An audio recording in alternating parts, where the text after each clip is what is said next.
All right, good evening, everybody. It is 6 o'clock. It is Tuesday, August the 9th. This is the August meeting of the Spencer Board of Aldermen. And we do have our full board here present tonight. And so we will begin with an invocation, and I'll turn it over to Mayor Pro Tem Patty Sechrist for that. Please bow your heads. Dear Father, we pray for your guidance in tonight's meeting. Strengthen us as we listen, learn, and make tough decisions for the betterment of our town and its citizens. Father, please guide us in a productive, effective, and decisive meeting with a unity of spirit. Amen. And please rise for the Pledge of Allegiance. I pledge allegiance to the flag of the United States of America and to the republic for which it stands, one nation under God, indivisible, with liberty and justice for all.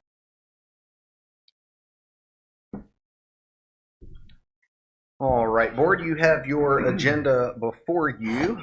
Are there any adjustments to the agenda? And if not, is there a motion to adopt the agenda? I move the adoption of the agenda as presented. Okay, there's a motion by Ms. Sledge. Second by Mr. Muhammad. All in favor? All right, all opposed? And the agenda is set for this evening. We will move into recognitions, and we'll start with a proclamation, which is for Women's Equality Day. And I'll read that proclamation for us. August 26th actually marks Women's Equality Day in the United States. Whereas with vision and determination, American women have helped build our great nation.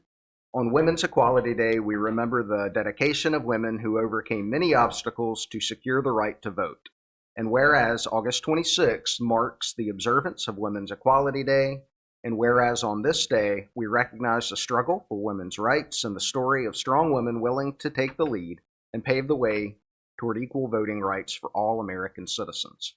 In 1848, a group of determined women came together in Seneca Falls, New York, to proclaim that all men and women are created equal and demand suffrage. On August 26, 1920, their voices were heard, and the 19th Amendment to the Constitution of America guaranteed women the right to vote. And whereas, as we look back on the journey of women gaining suffrage, we remember the sacrifices of women. And whereas, let's celebrate the spirit, leadership, and hard work of those pioneering women that contributed to the success of the equality granted to women.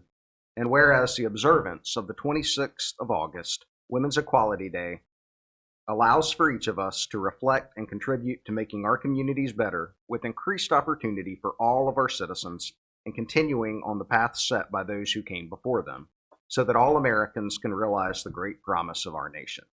And whereas the town of Spencer believes it is fitting and proper to recognize this freedom and to honor the nation which provides it, now therefore I, Jonathan D. Williams, by virtue of the authority vested in me as mayor of the town of Spencer, North Carolina, do hereby proclaim August 26, 2022 as Women's Equality Day in the town of Spencer, and encourage all citizens to recognize the privilege of American citizenship with appropriate celebrations and observances.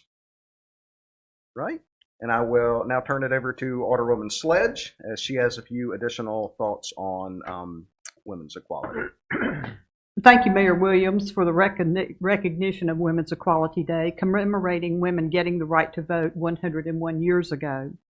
In 1920, when only one more state was needed to ratify the amendment, North Carolina General Assembly voted against it, with opponents saying that, I quote, voting rights should be the purview of the state, women who become involved in politics would neglect the home, women would be forced into roles they did not want, such as having to serve on juries, and that giving women the vote may lead to Negro suffrage.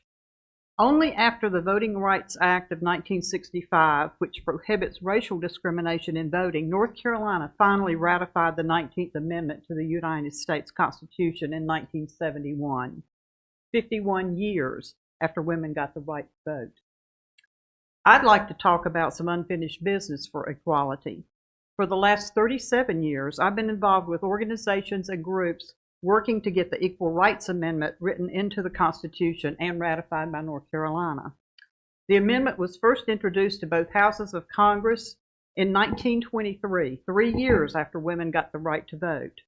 It was introduced in every session of Congress, and in 1972 was passed finally by both houses and sent to states for ratification. By 1973, 35 of the required 38 states had ratified. A deadline for ratification was added to the amendment, which is the first time a deadline has ever been set on an amendment. In fact, the 27th Amendment was added 202 years after it was first introduced. In 2017, Nevada ratified. In 2018, Illinois. And then in 2020, Virginia became the 38th necessary state to ratify. Under President Trump, Attorney General Barr instructed the archivist not to publish the amendment. The Equal Rights Amendment should have become law on January 27, 2022.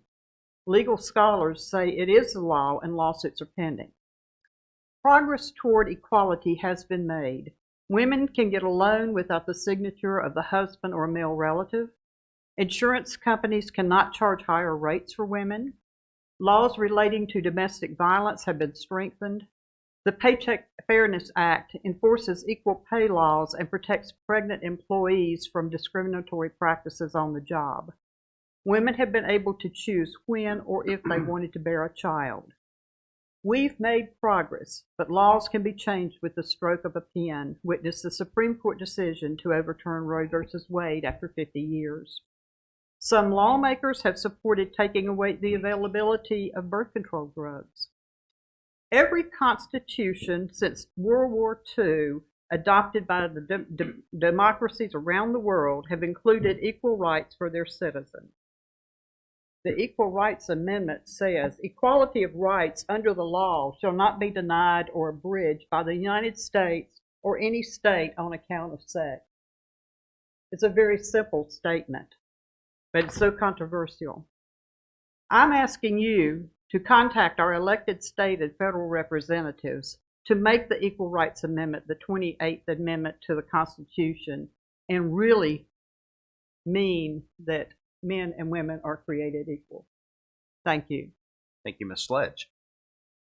And now I'll turn it over to Mayor Pro Tem, who has a welcome for students to our new school year. As most of you know, tomorrow is the opening day for the 22-23 school year. As a retired teacher, I still get excited, even though I'm no longer in the building.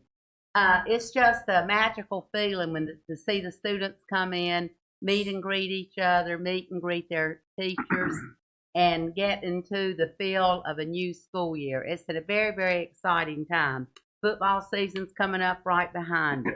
Most of you know we have 2 new principals, one at North Elementary and one at North High, and Mr. Clark at the middle school is one of my former students, and so is Mr. White at the high school. So I'm real excited about this year.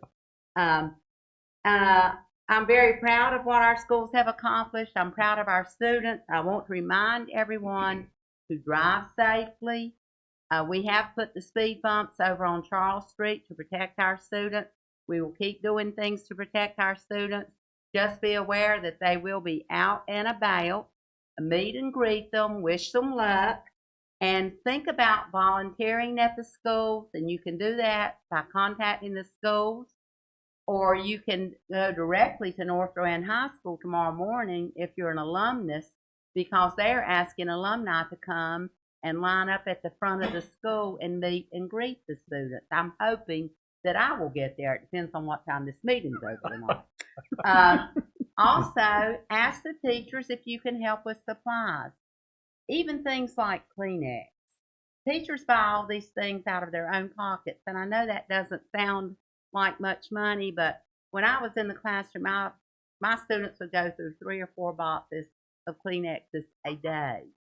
And so it gets expensive. There's a lot of things that you can do to help, and they would appreciate your help. So please welcome them back, and let's hope for a great school year at all the North Rowan schools. All right. Thank you, Mayor Pro Tem. The next recognition we have is for our National Night Out, and I'd just like to take an opportunity to First of all, thank all of our citizens who came out to participate in National Night Out last Tuesday.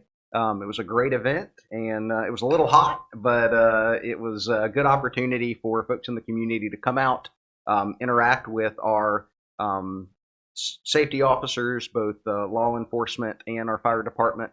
And we were just excited to have folks out, and also have quite a few different organizations that were represented within the community as well. But I want to take a moment to really thank both our fire department and our police department, Chief File especially for his coordination of pulling the event together and making it a success, and everybody that contributed to the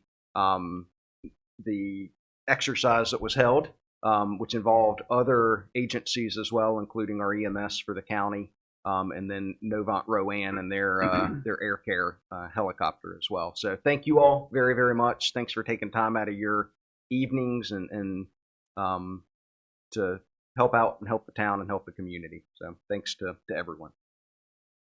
The next recognition we have is Alderman Miller for our Dragon Boat Festival that was recently held.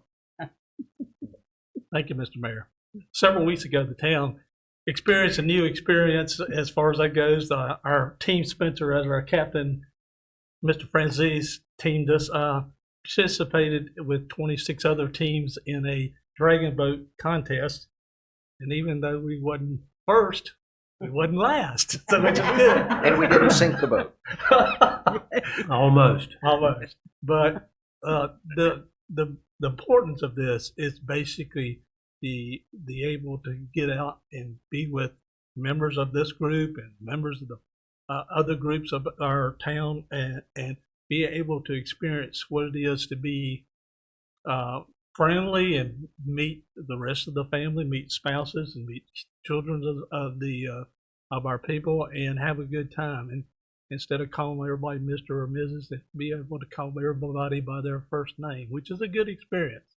And I recommend that we do this in future years coming forward. Very good. Thank you, Mr. Miller. All right. We will now move into, unless there are any other recognitions from the board, anything else tonight? Okay. Hearing none, we'll move into public comment. We'll start, I believe we have not received any written correspondence. Okay.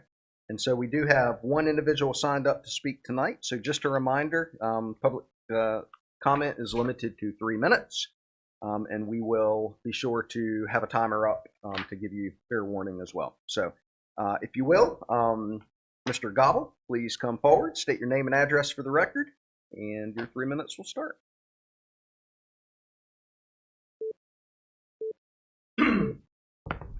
Jim Gobble, 609 8th Street, Spencer, North Carolina. Good evening, Mayor and Board. I'd like to start off speaking tonight in reference to the considerations that will be taken later on in tonight's agenda about the auto improvement facility, 200 Salisbury Avenue. And from what the reference that I'm using is the Salisbury Post. It is the July 17th issue, Sunday paper. And I read through this, and I was reading the comments of some of our alder persons and our mayor. And from what I read, that Alderman Morgan, he agreed that the person that is occupying that property signed off on conditions that the planning board set for him to reside there and do business there. And according to this article, he has not been able to comply with all of his conditions to be a tenant at that property. And does the city of Spencer want his residence, his business to be there? Yes, no doubt. But if a person who signs off on conditions that a piece of property fail to abide by those conditions, he's in violation, or they are, the property owner, not the property owner, the tenant is in violation. So what are we going to do about that as a board? Are we going to move the goalposts for him and carve out special conditions for him just so he can operate at that piece of property? Or are we going to go back and carve out conditions for people who applied for variances, which I think this variance should have never been granted by the planning board, because this is not you got a 14,000 square foot lot, 1,620 feet of that lot is occupied building. That does not leave much room for storage. So maybe the owner should have delved deeper into the rules of the game before he put his money out on the line. Just like any one of us would have had to do the same thing if we enter into any kind of a contract. We don't abide by that contract, we can get in trouble. Now, you've got a hard thing to deal with now, because, I mean, it's been going on for a long time. Mr. Blunt said he was tired of dealing with it. How much time? Gosh. But anyway. Thank you, Mr. Gobble. I had more to say, but Thank maybe next time. Thank you. Appreciate Thank it. y'all for listening. All right. We will move forward. And we're going to receive a presentation from Mr. Rick Lanier of the U.S. Motto Action Committee. Greetings, Mayor and Alderman, and it's an honor to come before you tonight. Before I start, I just want to point out, Alderman Miller, I live in Swearing Creek on High Rock Lake, so you know what we're dealing with down there. Exactly what you're and dealing with. I just joined the High Rock Association last week, and so first meeting they wanted to put me on the board, but I talk too much, I guess.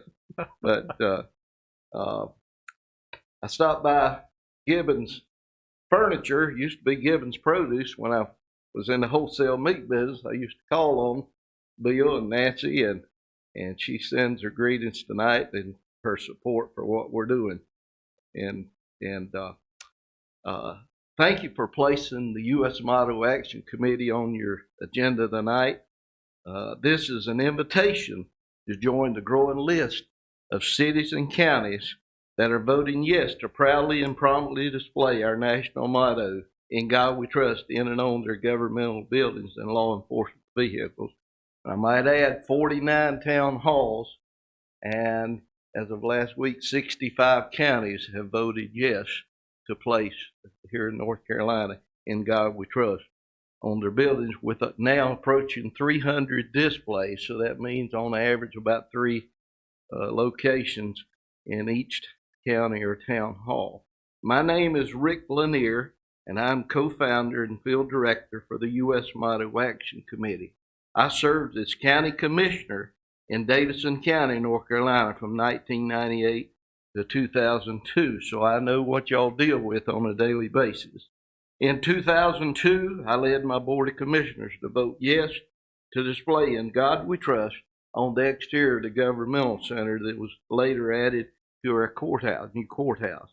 Soon after that, several other surrounding cities and counties began to join us in doing the same.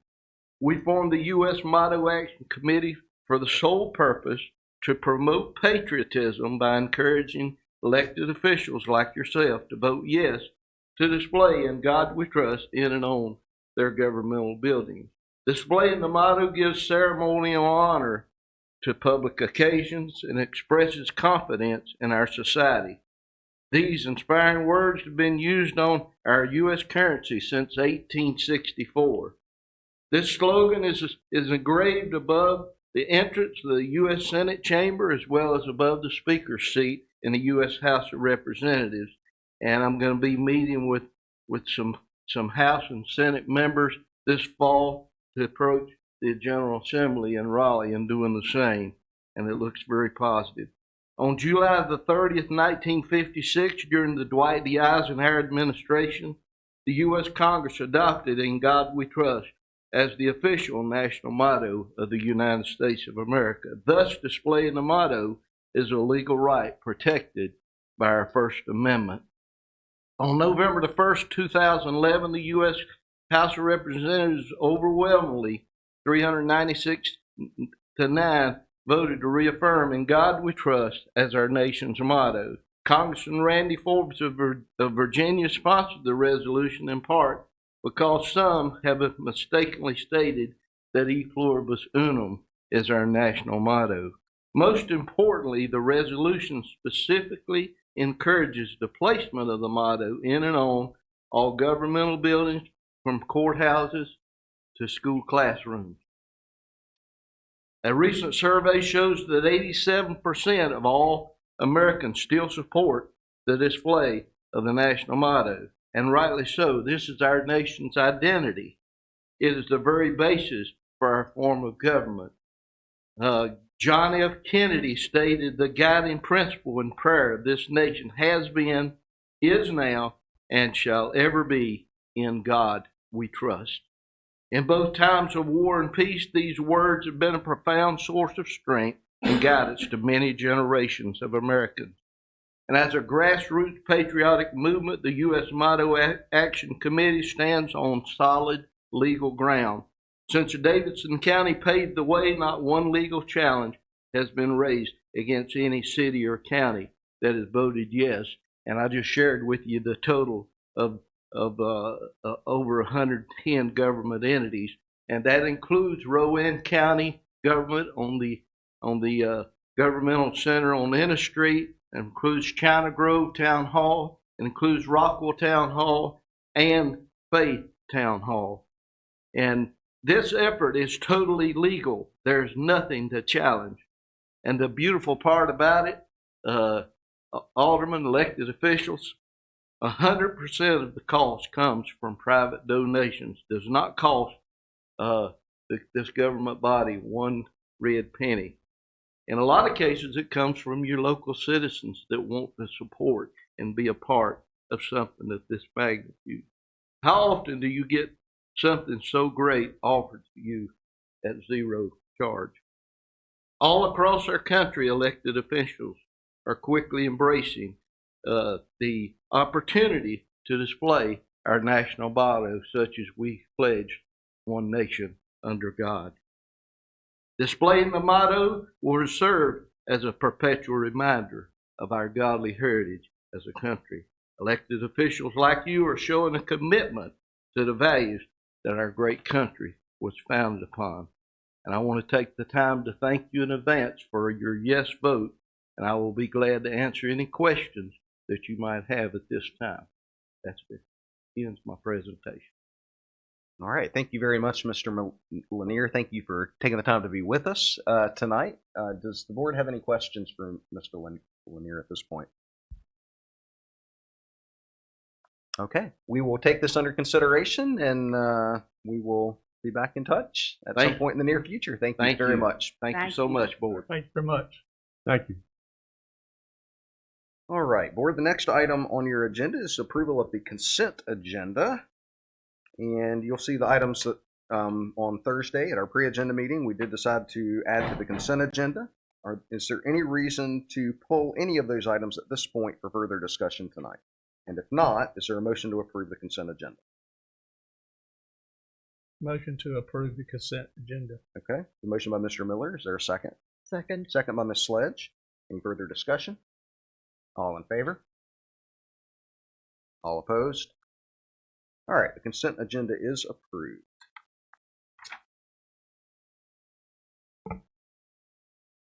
All right, the next item on the agenda is to consider the award of a contract for construction of the Yadkin River Trailhead and authorizing the town manager to finalize and execute the construction contract.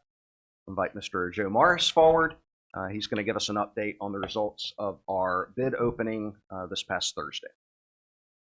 Thank you, Mayor. We did, in fact, conduct a bid opening last Thursday. As the board may remember, we had originally scheduled it 2 weeks prior and did not receive sufficient number of bids. We re-advertised, and we had 2 bidders on Thursday the 4th. We have an apparent low bid from Hall Contracting Corporation from Charlotte. The bid that they submitted with the base bid and 3 alternates. The total bid was $754,410. This is over our budget. I will say that in the ensuing days, we have had conversations with a variety of folks, and we feel like we have some opportunities for some additional fundraising for this particular project. And so based on some assurances that I've received and conversations I've had with the town manager and with the mayor, we would like to ask the board to go ahead and authorize the town manager to finalize and negotiate the contract. There may be some value engineering in the project that we can do to lower the cost. That may or may not be necessary. However, we believe that there is a solution that will get this project done. And so if you will allow the staff, trust the staff to work with the mayor and others who are interested to proceed, we believe we can come back with a very solid contract. The bid prices are good for 60 days. There are some moving pieces. We want to meet with the contractor. We want to meet with our potential funding sources, and but we feel like we can deliver this project as it is currently designed. Thank you, Mr. Morris. I'll point out a couple of other things too. The base bid without the 3 bid alternates was approximately what we did have budgeted.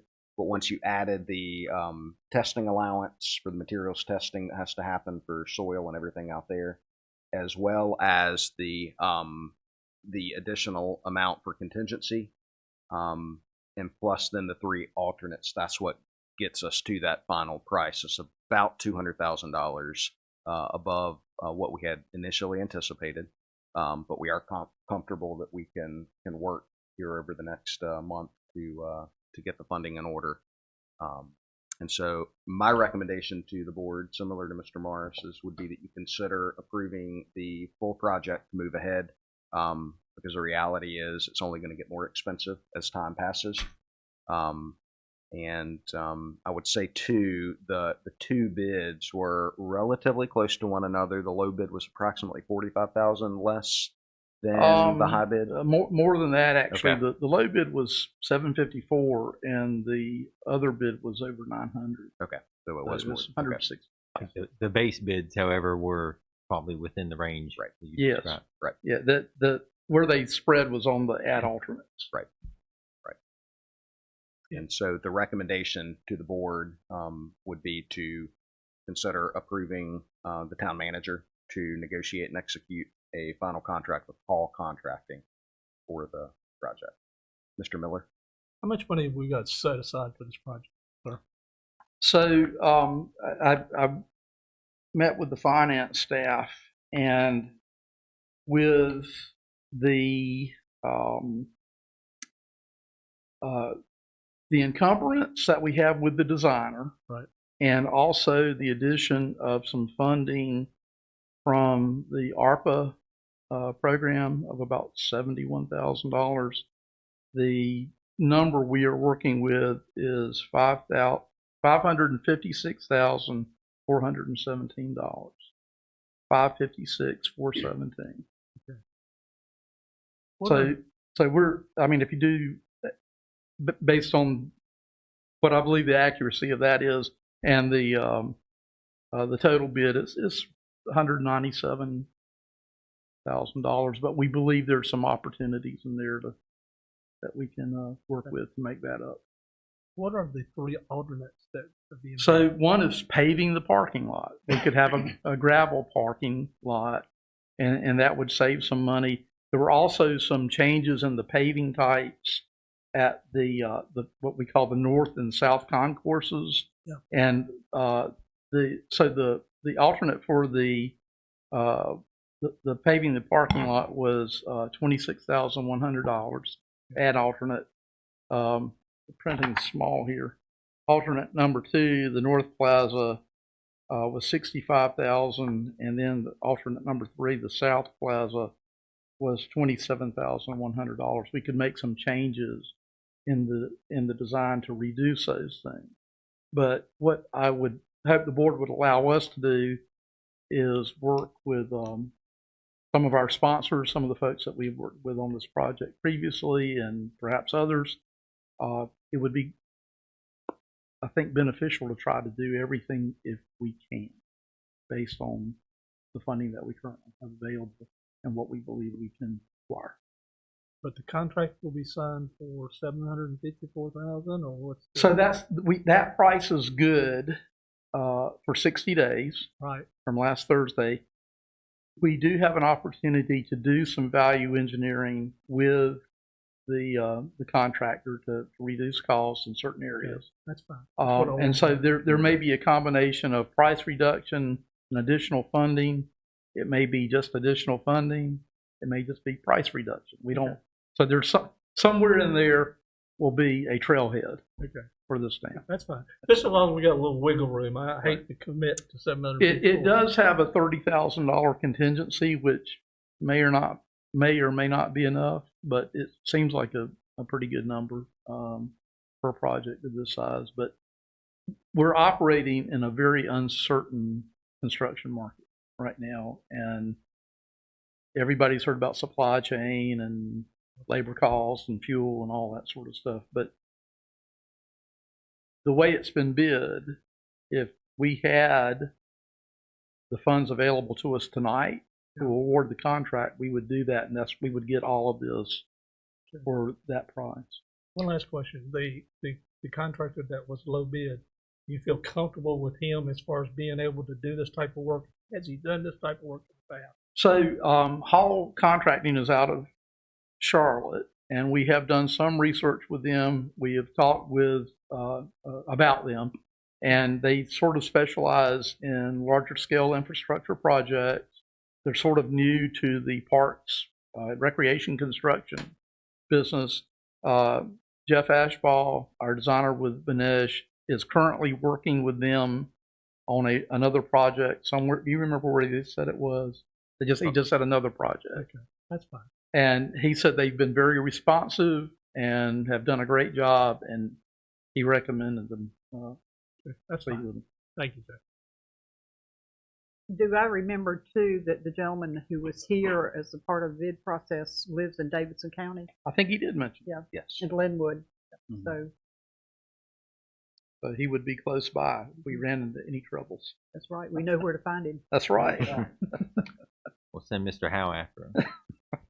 So the recommendation to the board would be to approve the manager to negotiate and sign a contract with Hall Contracting of up to $754,410 pending value engineering and negotiation with the contractor.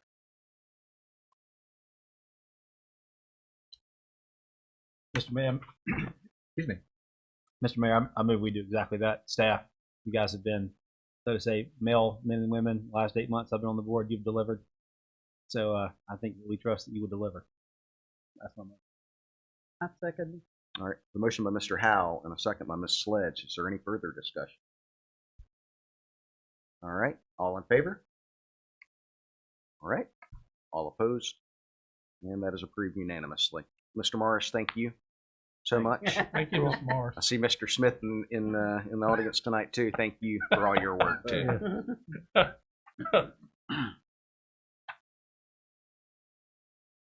All right.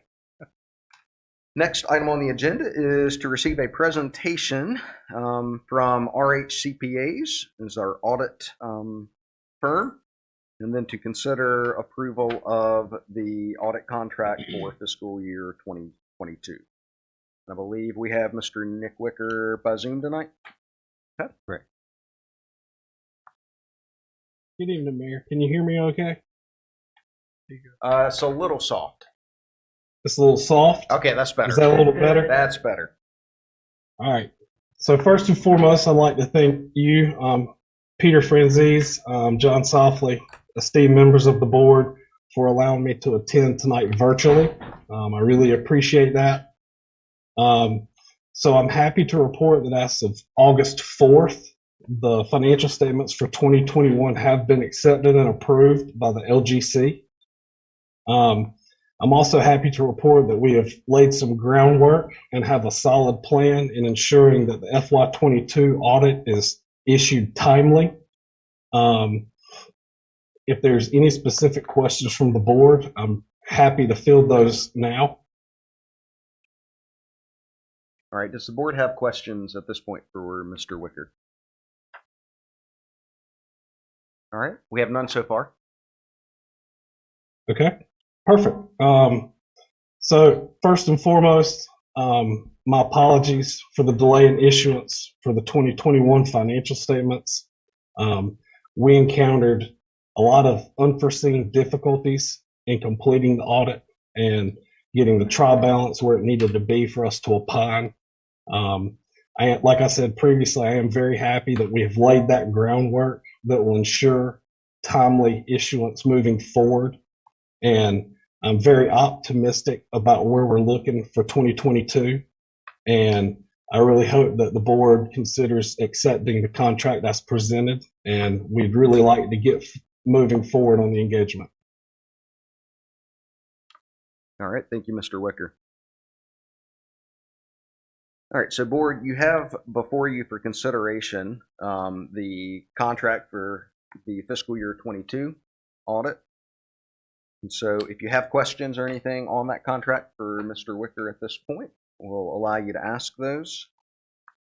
And if not, we will consider a motion for the approval of the contract for this upcoming audit. What was the cost for our last audit? Has the cost stayed the same as this year's, or has it changed? Mr. Softly, can you answer that?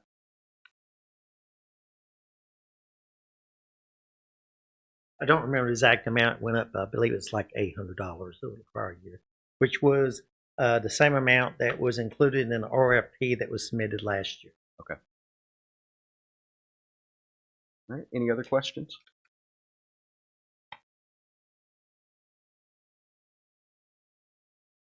All right. Can we add a clause about additional penalties if we run into the same kind of problems with getting it on a timely basis, like they do for road construction?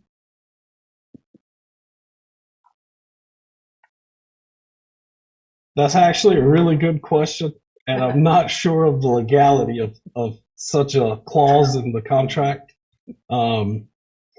But first and foremost, I want to assure you moving forward, there will not be any delays in issuing this audit. I certainly understand your position, and I appreciate it a lot.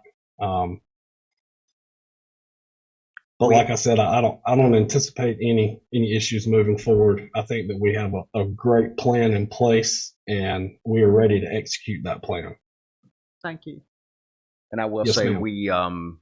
we have had a meeting with the folks at RH CPAs last week to talk about our upcoming audit, making sure that there's a plan to deliver that in a timely manner. And so I think we all understand everyone's obligations. You know, our staff and getting all the information to them, and then them turning that information around in a timely fashion so that we have it. So that discussion has happened, correct, Mr. Wicker? Yes, sir, that is correct. And we greatly look forward to providing the service that you expect this year. Thank you. All right, any other questions from the board?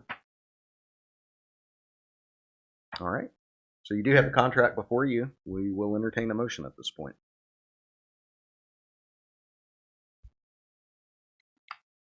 I move to accept the contract that we've been offered to contract with RHCPAs for the 2022-23 audit. 2021-22. 21-22.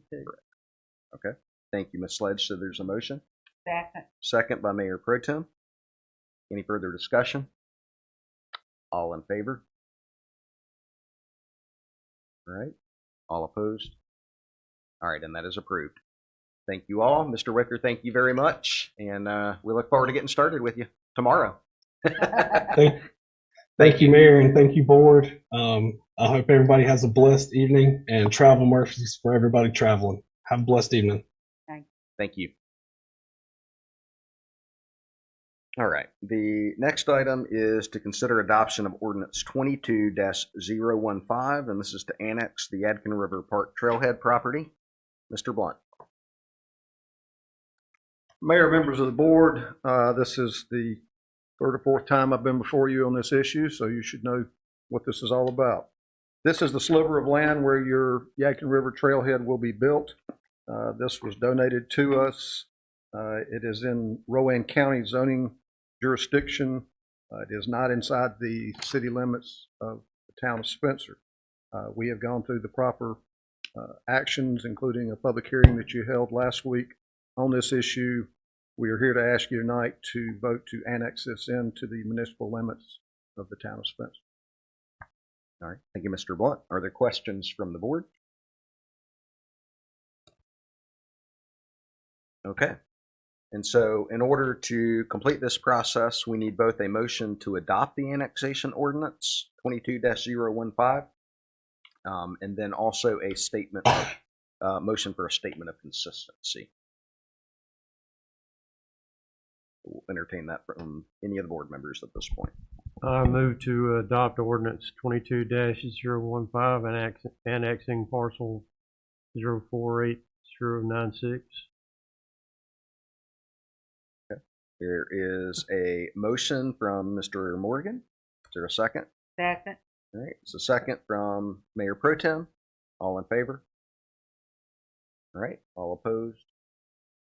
All right. And so the ordinance is approved. And so with that, we also need to adopt the statement of consistency. I move that we adopt the statement of consistency. Okay. And I will read that statement of consistency, if you don't mind. So it's stating that we find this action to be generally consistent with the town's comprehensive land use plan, is reasonable and in the public interest.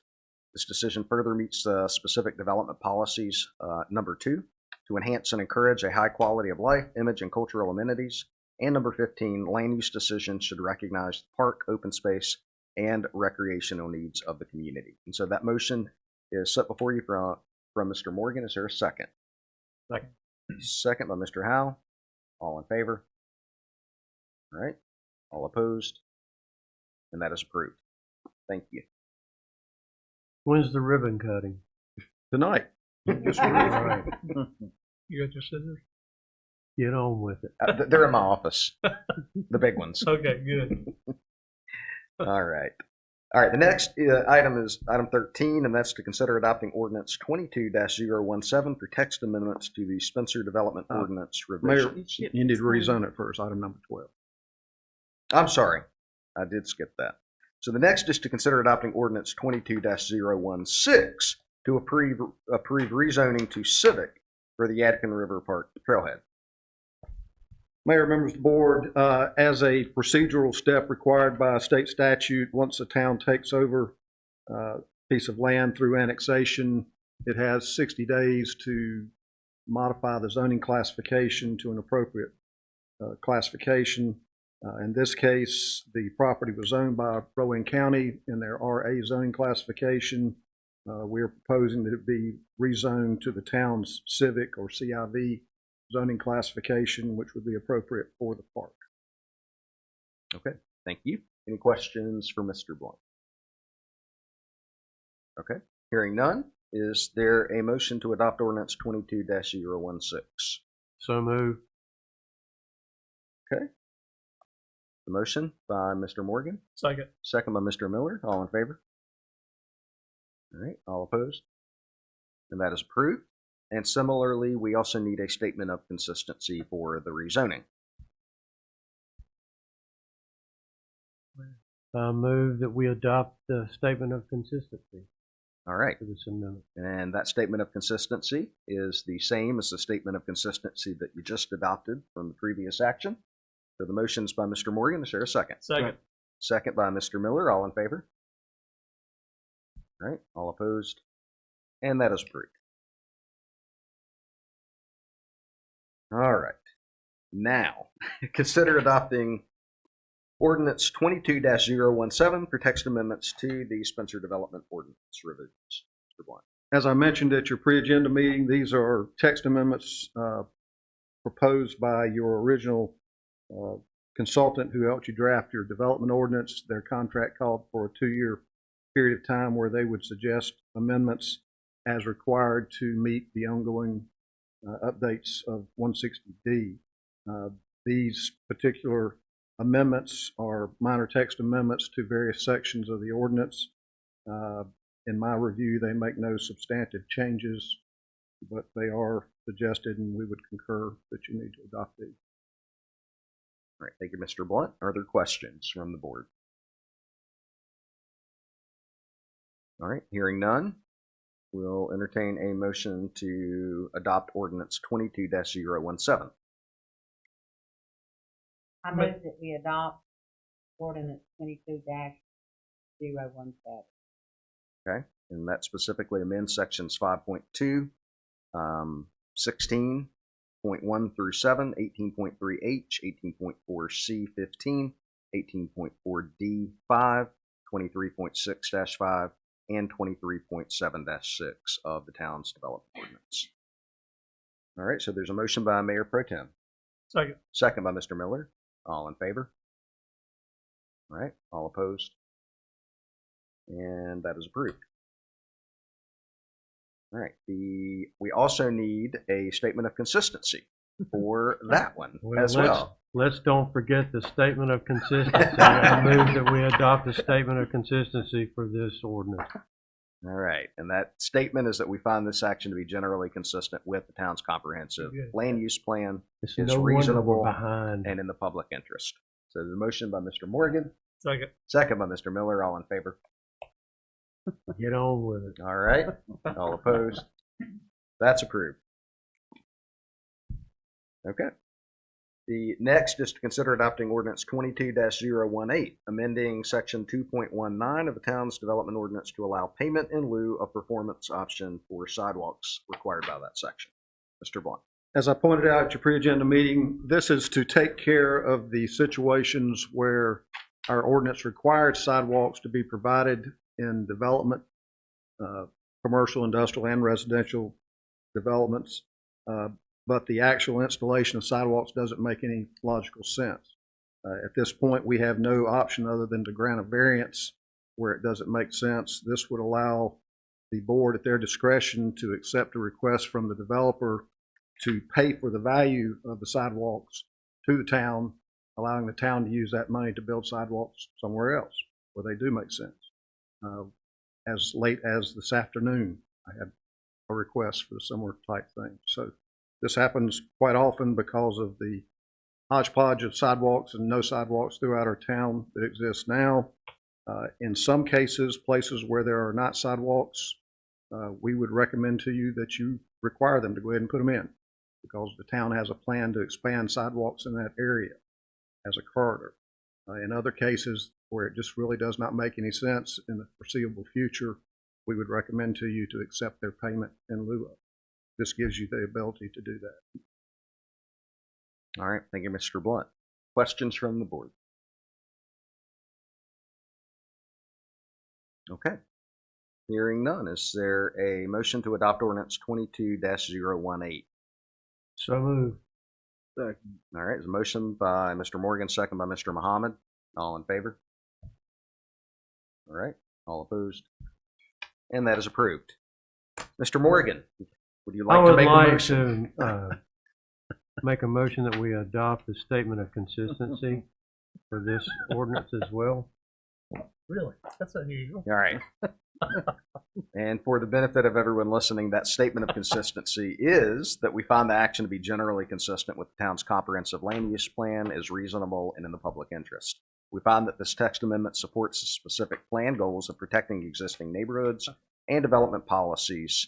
2, the town should protect, enhance, and encourage a high quality of life, image, and cultural amenities. 5, protect and rehabilitate viable neighborhoods. And 8, support innovative and flexible land development planning.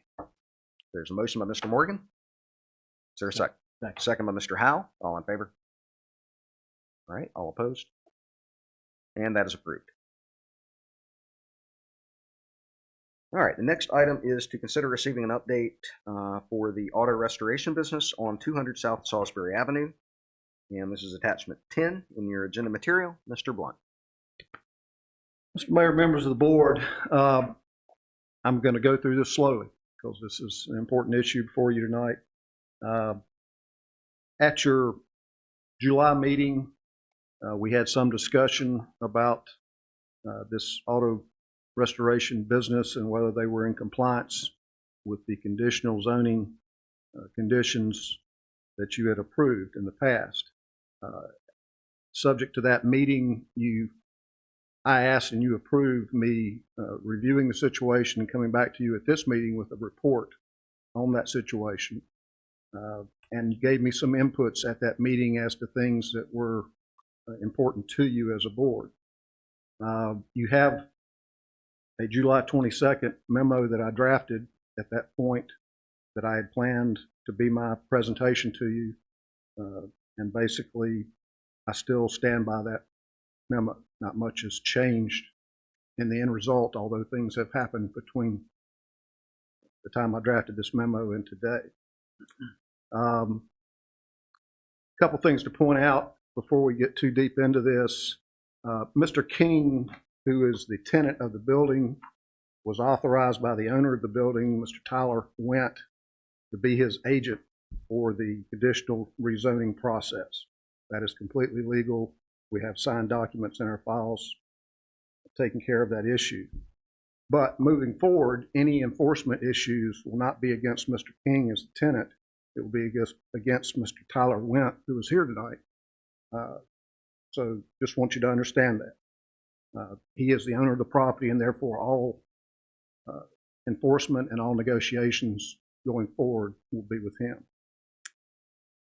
If you have questions of Mr. Went, he is here and we'll be happy to answer those for you.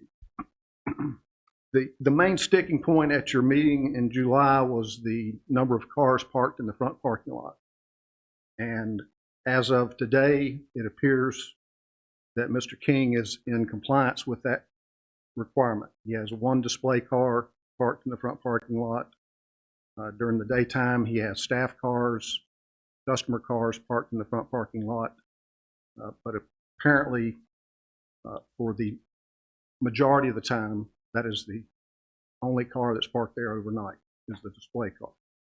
So we would consider that he is in basic conformance with that requirement at this time. Based on that, we would like to help Mr. King in his operation by clarifying and seeking your authority to modify some of the conditions that were put in place so that he can better run his business without impacting the intent this board had when it adopted the conditions. Keep in mind that by statute and legal precedent, the very definition of an acceptable condition is one that's acceptable to both parties, the applicant and the town. At the time they were signed, it was our understanding that they were acceptable. Moving forward, it turned out that some of those were not functionally acceptable to the applicant. So assuming he keeps the cars out of the front parking lot, the storage of cars in the front parking lot, then we would make some suggestions that are outlined in that memo that I gave to you. I'll go through those. The first one is that at this time he's not allowed to park cars, store cars on the 2nd Street side of the building. In talking with Mr. King previously, it was suggested that he extend his fencing into that side yard so that he would have more adequate places to store vehicles. This would be a privacy fence similar to the one that's on the 2nd Street side already. The problem we ran into when we started investigating that was that the road right-of-way is very wide on 2nd Street, 60-foot right-of-way. So half of what is apparently his side yard is pretty much eaten up by the right-of-way. And while he can mow the grass and plant bushes in that right-of-way, he can't build a structure in it. So the fence would have to stay within his side of the right-of-way. That only gives him about half of the new parking area that he would like to have. I think that Mr. King has already put some fence posts in the location that he would like to put the fence. but we've not given him authority to put the fence up yet. But those of you that have been by it probably see exactly where the fence would go. We would suggest that would be a reasonable extension of that condition. Second condition has to do with operating hours. Currently, he is allowed to have operating hours of 10 a.m. to 5 p.m. Monday through Friday and 10 a.m. to 3 p.m. on Saturdays. These were proposed. He supposedly agreed to these. As a former businessman myself, that's a ridiculously short period of time to operate a business of any kind. So we would suggest modifying those hours to 8 a.m. to 7 p.m. Monday through Saturday and still remain closed on Sunday. The site improvements and landscaping, these still need to be completed in some areas, although we would suggest this is not the time of year to be planting bushes or trees. One issue that was of some question was how to improve the corner of 2nd Street and Salisbury Avenue.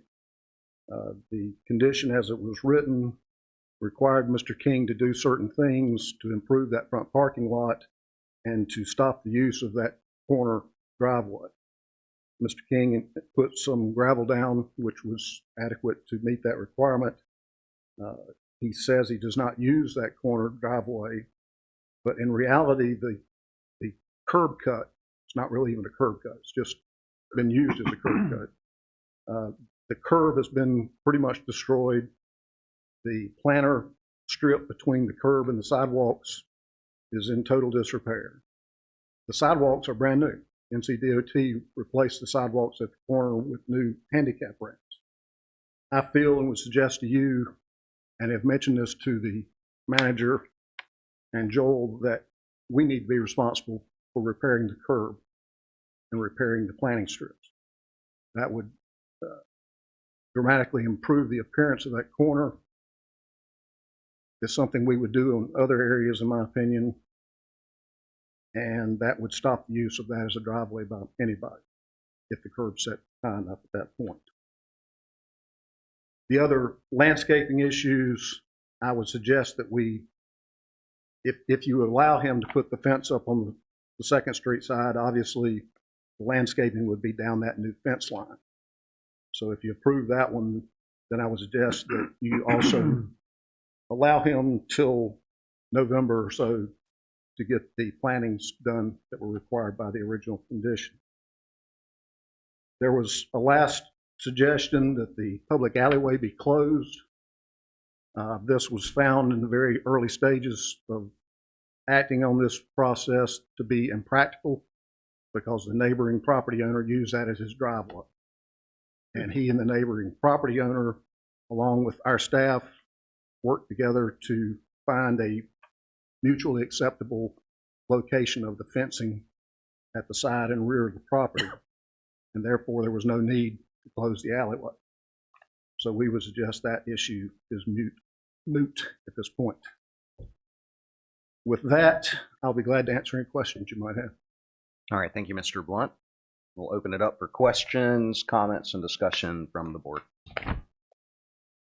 Mr. Blunt, the landscaping along the fence line, is that in the right-of-way? So would he be allowed to plant within the town's, the street right-of-way? He can plant in the right-of-way. Okay. He can't plant in the site triangle at the corner. Right.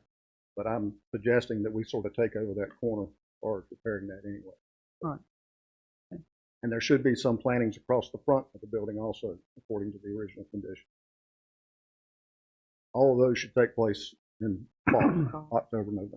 All right. Thank you. Other questions? Mr. Miller. On the corner parking area that you're talking about, I've been over there several times and seen them pull a trailer through there. It's really convenient for them to do what they're doing right now, run over that curb. I'm afraid what they're going to do is continue to tear that curb up and we put a new curb there. Because most of their vehicles, a portion of their vehicles, I should say, come in by trailer, and that's the easiest way for them to come in as far as they go. So I am concerned from replacing the curb and then getting it destroyed.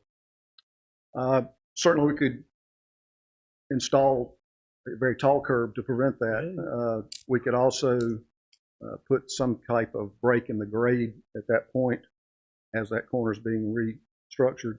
Yeah.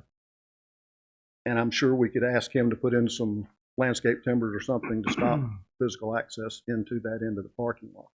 Okay. In this, if we allow him to park cars in this so-called side of Second Street, how big an area is it? How many cars can you actually park in there? And then how high tall a fence is he going to be able to put in? He needs at least a 6-foot tall privacy fence. Probably an 8-foot would be better to actually totally obscure the vehicles from the road. It looked like there probably could be 6 cars parked in that side based on what I've seen parked there in the past. How many cars does he park in the building? I'm just curious. On the whole lot? Yes. I don't really have a good count for that, but it's a lot. Well, one of the things, this is future thoughts of mine. If we decide to add on to the fire station, the cypresses that right now are used as a border, that he's kind of using to, border his, I don't think he's got a fence on that side, does he? Next to the cypresses, or does he? I would imagine we installed the cypresses. I don't know that's happening. Yeah, they're ours, but what I'm saying is, if we add on to the fire station, won't that be visible as far as that goes? Number one, it's not in your conditions. It was not addressed by those conditions. Number two, there's no buffering required between 2 commercial uses. All of our buffering requirements are between a commercial use and a residential use. So there would be no actual requirement for a buffer or a screening between the fire station and the auto restoration business. Certainly we could put one up on our side if we want to. Sure. Yeah, I think that would be something obviously in the design of any addition that we would do, we'd want to Yes, consider. That continues. Mr. Blunt, how would you describe your efforts and the efforts of staff to reach accommodations in this case? Herculean. Our job as staff is to work with anyone that comes to us with a land use issue. It's my job. Some folks are easier to get along with than others. We try not to let personal opinion or any other personal issues get in the way of enforcing or helping our citizens. So whether Mr. Tyler and I have gotten along every time we've met or not really is irrelevant to my decision making.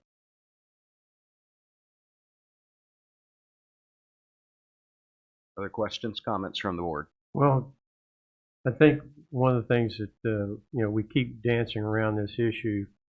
The main problem is his business is too large for that property, if you want to get down to it. I mean, the buildings are small. From what I've been told, he's painting vehicles on the outside occasionally, which was not part of the original agreement, from what I understand. It's the property's in the historic district, if I'm not mistaken, which adds another slate of things to bear upon the issue. But and when it comes down to it, you can't put but so many vehicles in that area without overflow, and you can't screen it properly because of the right of way. I think this is something that we need to consider as a board, that this type of operation should not have been allowed to begin with, because again, the facilities are too small and the space is too small to accommodate all the vehicles that Mr. King wants to put in there. And we can tap dance around this, for months on end. It still comes back to that. What should we do from here? Mr. Morgan, I think, brings up a good point, because, I think it's been claimed that Spencer doesn't want Mr. King's business, which is far from the truth. I think the reality No, is we need businesses. we need it's businesses. just that, you know, but we need it's like businesses. trying to fit a square peg into a round hole. We need businesses that fit the purpose and size and use for each of the properties within Spencer. And so, Mr. Morgan, you make a good point on that matter. Other comments or questions from the board? Mr. Blunt, what were the concerns, if you remember, in December from the residents related to this property? I was not on board in December. That's right, you weren't. I'm sorry. Kyle handled all that. Kyle is here. Kyle could answer that question for you if you'd like. Yeah, come on up. So it's been some time since I've reviewed the case record for that, but when we conducted the neighborhood meeting, that meeting resulted in a detailed report on all the issues that the neighborhood had. I would encourage you to look back at that for the specific concerns. There were a variety of concerns, but most of them were related to the visual impact of having a number of vehicles parked on the lot. I think it comes down to what we've been talking about, which is the number and the appearance of vehicles. And again, I realize I'm putting you on the spot, 8 months retrospect.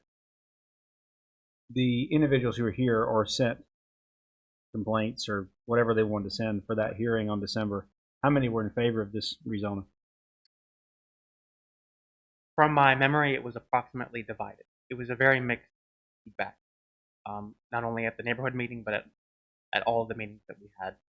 The ultimate result was the planning board and then the board of aldermen vote to approve, but I would say that the record generally was. And our vote here was 6-1 in favor, I believe. Yeah, well, 6-1? Pat was the only one voted against. Or 5-1, I'm sorry, 5-1, that's right. 5-1, I'm 5-1. sorry. 5-1. I think. Okay. Other questions, comments? I'll say this, I'll add this. I actually think you and I kind of tag teamed on the car requirement. That was what I heard when I was here in December, was that overwhelming number of people got up and spoke. They did not want it to look like the car lots in Salisbury where the cars are falling out into the road, and understandably so. The hours requirement, if we're getting down to the brass tacks of what we're going to do here, and I'm not weighing in on all of it, but I'm going to talk about the hours requirement. As a business owner myself, we should not be in that business. If it's a legal conforming use, he can operate on Sundays from 12 to 12, and we'd have nothing to do about it. That's not a business we should be in for any business, unless there's a really compelling reason for that. Now, I don't think that's present in this case. The other things I'll leave to the rest, but as I said in July, we politely blew off lifelong residents who came and talked to us in December about what they did not want this property to be, and almost certainly it was they did not want it to look like the car lots. I'm thinking about the one on South Main in Salisbury, where literally you about hit the car every time you go by it. They did not want it to look like that.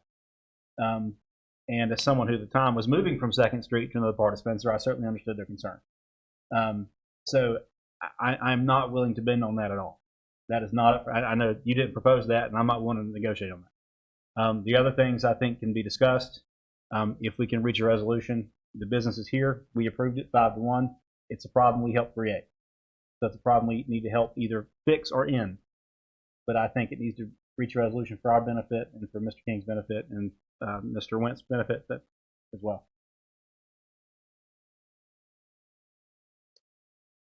Does Mr. King seem to indicate that the supply chain issues that he had earlier are improving, that he can get parts? And I have not spoken to Mr. King about it.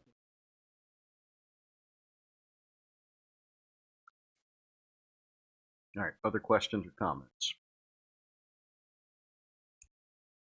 As you consider this, let me sort of place us where we are as far as options go, so you'll know what we can and can't do. This board did adopt some very specific conditions, which Mr. King, as Mr. Wentz's agent, agreed to. So you can strictly enforce the conditions that are in place now. If you're going to strictly enforce those, then it becomes a question of how to enforce those. The ordinance that you adopted gave you two options. One is to enforce them just like any other code violation. If somebody doesn't mow the grass, they get a notification. If they do not mow the grass within a period of time, they are fined. And then that fine goes forward each day going forward until it's fixed. The other option is to revert to the original zoning classification, which is C29. And at that time, the building would not be allowed to operate as it is in that zoning classification. And through legal steps, he would be advised to shut down his operation. What I'm asking for is a compromise. Any violation moving forward, whether you approve these modifications or not, will be cited as code violations. Mr. Went will get notification of that. If it's not fixed within a prescribed time, Mr. Went will be fined until it is fixed. So you have those two options. One is, well, three options really. Stick with the original conditions and move forward, accept the modifications and move forward. And then after the fact, two routes of enforcement. As a normal code violation or as a violation of the conditional zoning ordinance in itself. So what staff needs from you is what direction you want us to take. I think you have full authority at this point to modify the conditions you approve based on the input you got from previous public hearings. You have the authority to change those conditions, and we are suggesting some ways that they could be changed. I don't disagree that the lot's smaller than optimal for his operation, but that, again, just like the operating hours, is a businessman's decision, and we shouldn't get in that business. So that's the options that are up before you tonight. Thank you, Mr. Blunt. Mr. Mayor, Yes, Mr. Miller. I kind of agree with some of the things, your stipulations and everything else, but I am concerned about this parking lot on 2nd Street. I'm not in favor of that. Whatever you do, it's still going to look like not the way it should look. So I'm not in favor of putting the parking on 2nd Street. If that determines everything, that's the way I feel.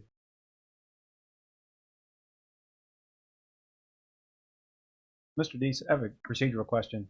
Do we have to modify it in the same format as we approved? I'm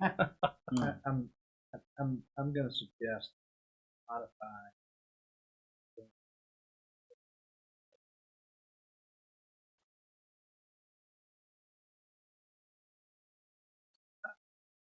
Not a formal motion at this point, but I think where I'm at is either way, regardless of what we're going to do, I think we need to do a public hearing and let folks come in and say what they want, and then say their piece and we'll decide.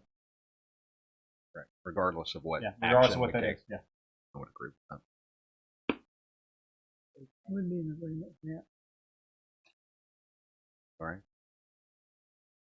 So is that a motion from the board to open this conditional use permit back up for potential revision pending a public hearing?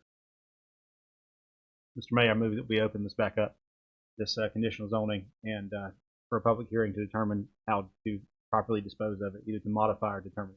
Okay, thank you. Motion by Mr. Howell. Second. Second by Mr. Absolutely. Muhammad. Any further Absolutely not. discussion on this matter? All in favor?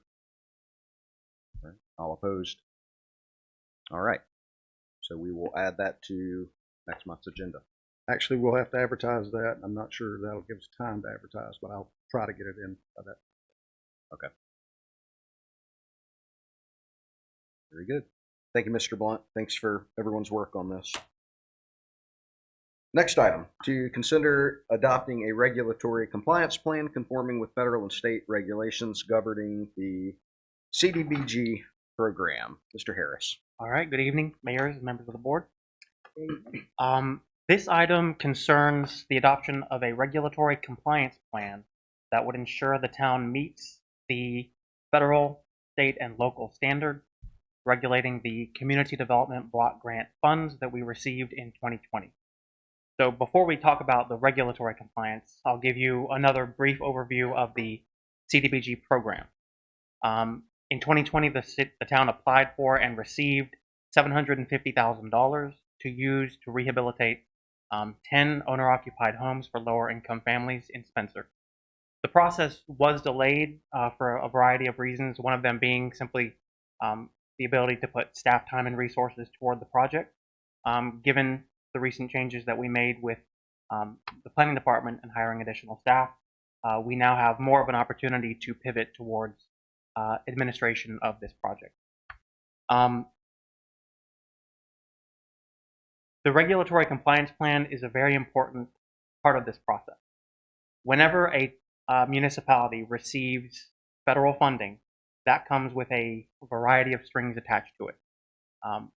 In the past, Spencer has not necessarily been seeking or a recipient of federal funds, so we haven't necessarily had the practice in ensuring compliance, tracking compliance, and making sure that we're compliant with these federal laws.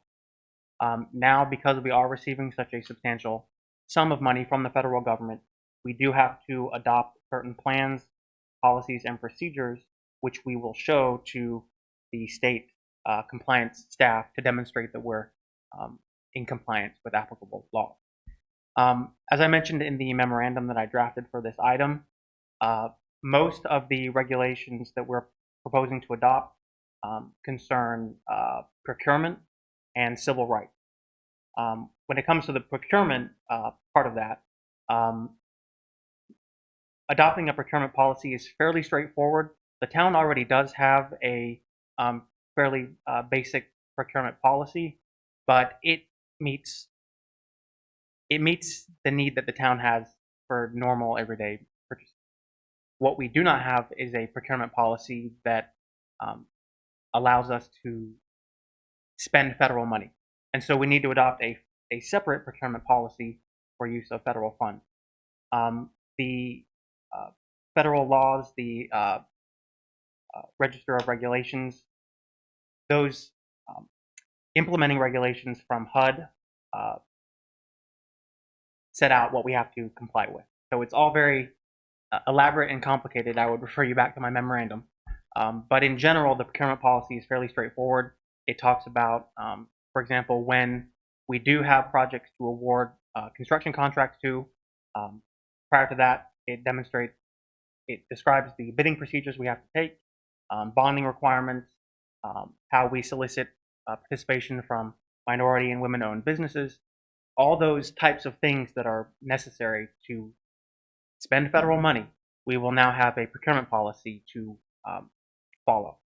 Now, on the civil rights part, as I mentioned, I think at the pre-agenda meeting, or maybe it was last month, going back to the 1960s, the Great Society programs, the Civil Rights Act, the Fair Housing Act, the various federal non-discrimination laws that were passed at that time and which have become a centerpiece of federal enforcement, especially recently, we have to demonstrate that we're meeting those requirements as well. In particular, for the CDBG program, that has to do with contracting with certain types of minority and women businesses.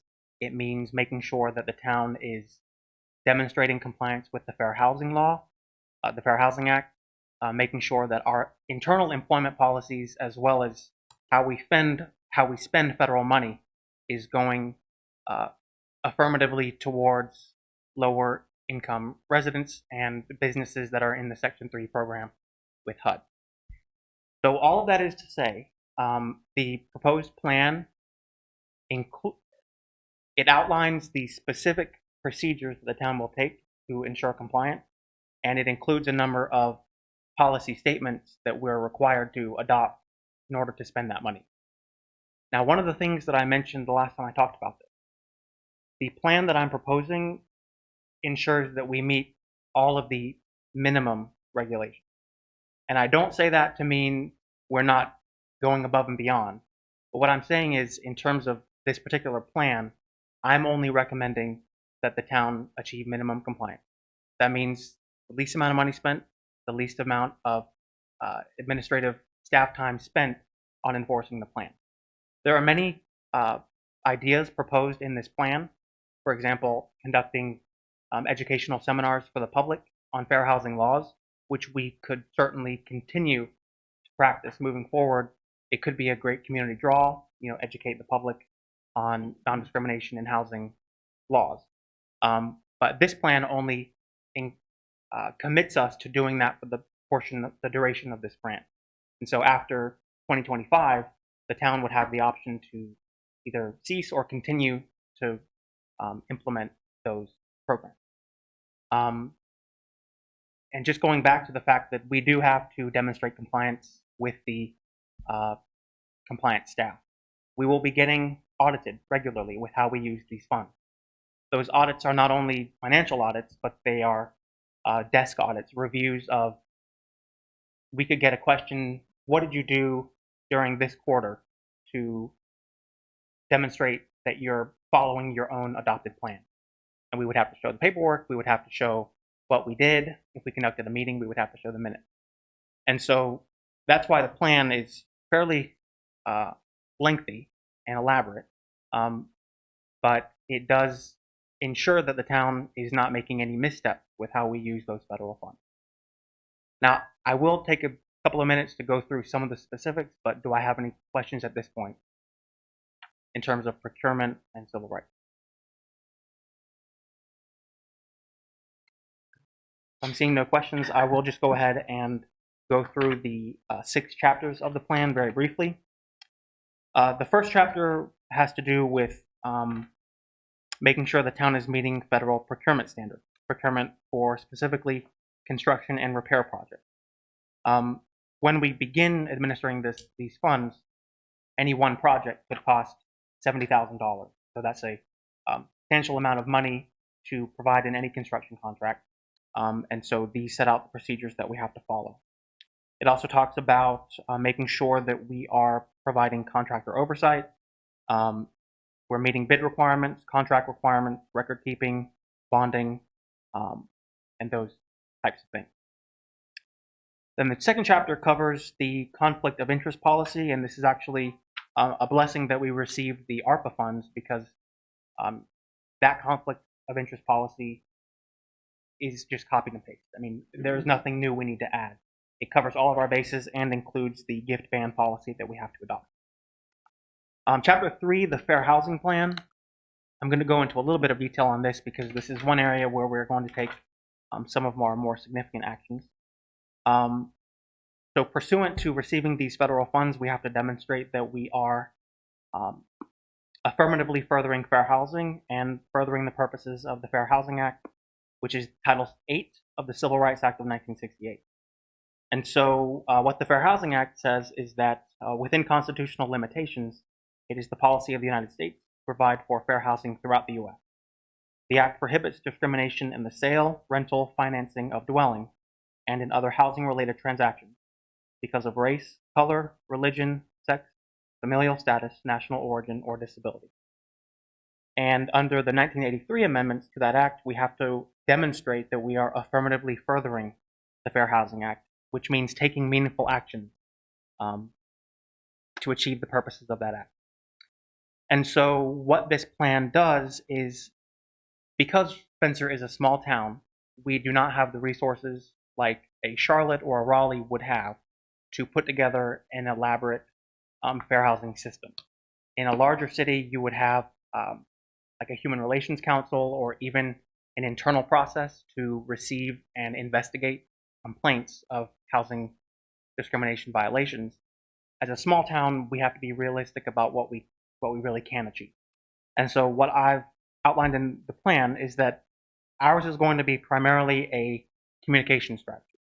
So we are going to be taking a variety of steps to provide fair housing information and resources to the community, including information on tenants and home buyers' rights and landlord and seller responsibility. We're going to be creating a new page on the town website to provide fair housing info and resources, including links to external resources such as legal aid and C. We're going to be typing up and printing out a variety of fair housing brochures and other literature that we'll make available here at Town Hall and on the town's website. We will also be conducting a variety of fair housing workshops for the public to share information on fair housing. And actually conducting at least one workshop is a requirement of receiving these funds. The final piece is that we will be developing a fair housing complaint procedure. This does not mean that the town of Spencer is going to get into investigation. What it means is that town staff will be informed of who we should refer people to.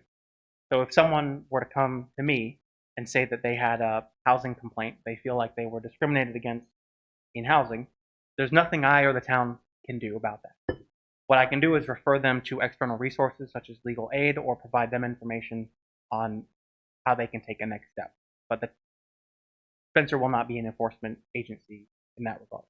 We are meant to provide people a conduit to external resources. Okay, and like I said, a lot of these ideas we can continue after even finishing up this grant.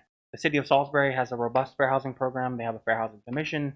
If you go on their website, go in their city buildings, you'll find resources on housing law. And like I said, the cost of this will be minimal because most of it will be in publications and website changes. Any questions about that?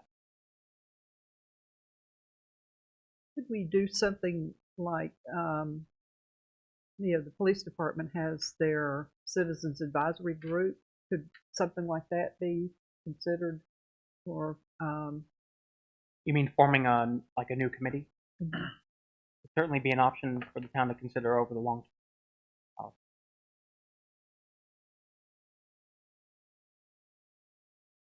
All right, so moving on to Chapter 4, this is the Equal Employment Plan.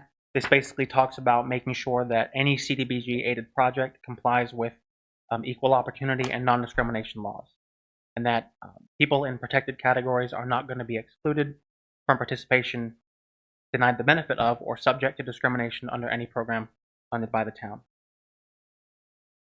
Again, with regard to all of these plans we're doing, we have to describe the actions we're going to take annually for each year the grant is open in the areas of enforcement, education, and in the removal of barriers and impediments that affirmatively further equal access in employment and procurement. That includes steps to be taken in the areas of advertisement, compliance, and compliance tracking. Chapter 5 is going to be your language access plan, and basically what that means is for anyone with limited English proficiency, if they come to the town hall to seek information about the Cdbg program, we are required to find a solution to communicate with them, whether that means getting an interpreter service, like an online or phone interpretation service, or translating vital documents if they specifically make that request. In the past, Spencer has not typically had many interactions with non-English speaking people. Usually someone, if they can't speak English and they'll come to town hall, they will bring someone, a family member, for example, who can provide translation. An interesting part of the federal law is that someone can bring like a child to interpret for them, but we can't ask the person to use a child to translate for them. So basically we have to make sure that we have procedures in place and options for people to communicate with us. And then the last part is the Local Jobs Initiative, which is local economic benefit to low and very low income persons. This is pursuant to the Housing and Urban Development Act of 1968. We have to make sure that to the greatest extent possible, we're providing training and opportunities to lower income people living within Spencer. The plan outlines the steps that we're going to take to reach out to those populations and make sure that we are not overlooking local businesses in our contracting and procurement opportunities. One thing I did want to specifically point out, because it's included in the equal employment, the local jobs benefit plan, is that the plan does include certain hiring targets for Section 3 residents. However, because Spencer is such a small town, the implementing regulations allow us to, essentially, if we're not able to meet the hiring targets because we have such a small staff, there are alternative options for us to take. And essentially what those mean is making sure that we have a strategy to make sure we're not overlooking local businesses in our future procurement opportunities. All right, so I've gone through each of the chapters of the plan, and I provided you a summary of the CDBG program in general. Just to reiterate that nothing in this plan is something over and above what we're required to do at a minimum, but it's certainly a fruitful area for the town to consider expanding our level of service in the future if we continue to continue or expand any of these policies. Do you have any questions? I'm familiar with the state the state procurement plan. Is there a federal procurement plan or anything like that that Yes, we're required to use? The general statutes outline state requirements for procurement. They are not always in harmony with the federal procurement. And so what we have before you is a combination of applicable state and federal procurement. The federal procurement policies delve more deeply into the civil rights aspect. For example, making sure we're reaching out to women and minority-owned businesses. Other questions? Okay. Well, with that, we will entertain a motion to adopt the regulatory compliance plan. So moved. The motion by Mayor Pro Tem, Second. second by Ms. Sledge. Any further discussion? All in favor? Yes. I'm just raising my hand Oh, you're to make voting, a comment after the vote. Thank you. Okay. All in favor? All right. All opposed? All right, and that is approved. Kyle, thank you very much for all the work. I know we're kind of just on the starting end of it, but a lot of work has gone on into it thus far, so thank you for your work. I do have one other question. I'm sorry. You're talking about audits and responsibilities. Who will be responsible for the auditing and the financial stuff on this? Is that coming through the Salisbury? It's going to be a combination of the town and Salisbury CDC. Ultimately, the town is responsible for making sure that all compliance is met. But given my unique position as a contract employee with the town and as an employee of the CDC, I guess the whole idea for my position was to bridge that gap. So I'll be providing oversight, administrative oversight and compliance for the town and the CDC. Mr. Softly. Nice shirts, guys. I know. We shop at the same place, so at least my wife does. Next year, probably early winter, in January, the town will be issuing a new RFP for auditors with the ARPA funds that we're receiving in addition to the CDBG. We'll be required to have what is considered a single audit. And because it's a different audit with a different scale, we will be required to issue an RFP and select a new auditor going through that process. So at this point, I don't know whom that auditor might be, but they do the financial components. They do some of that.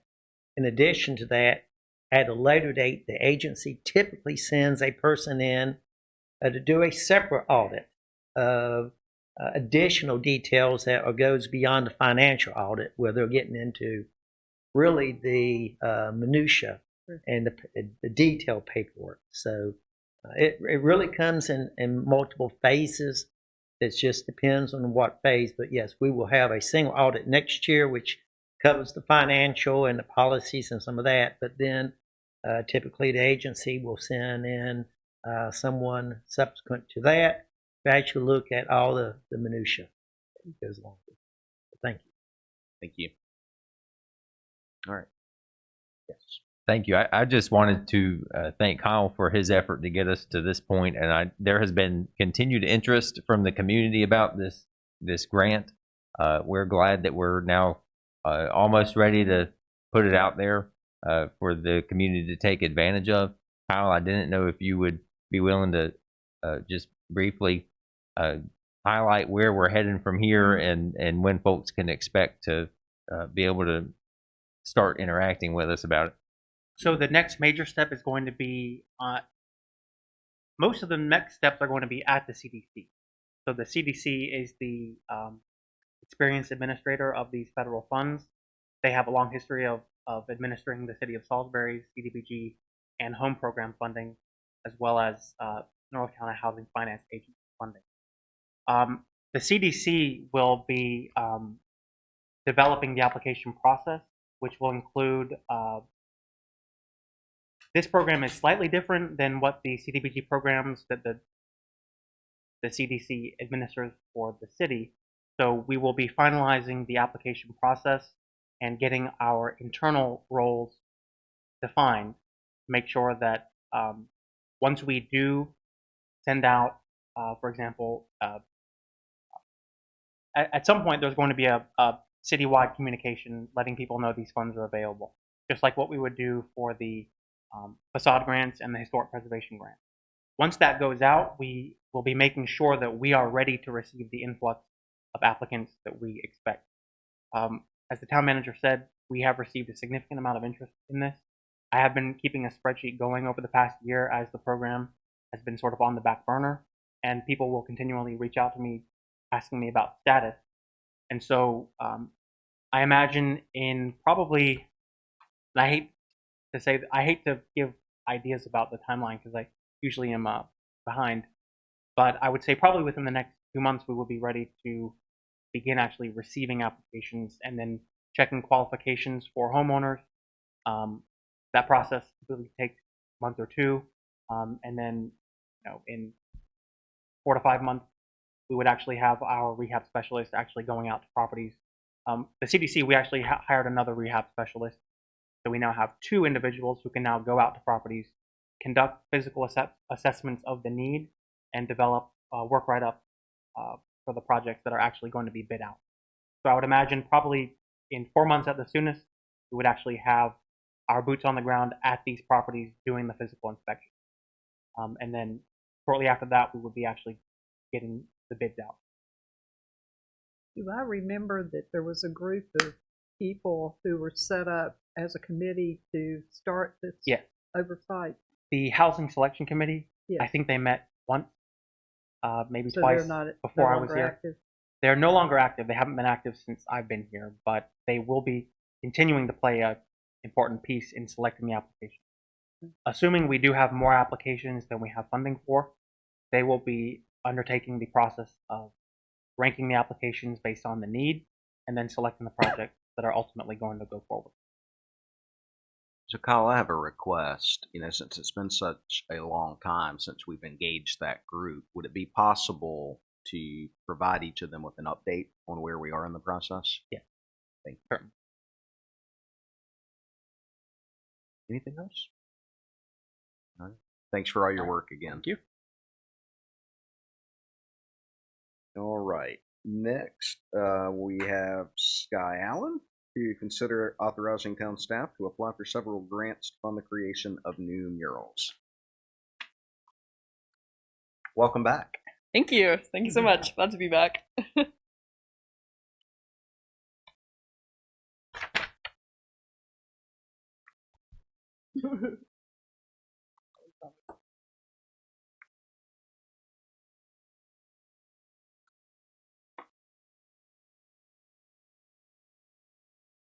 Well, I'll go ahead and give a brief overview of what I am bringing toward you today.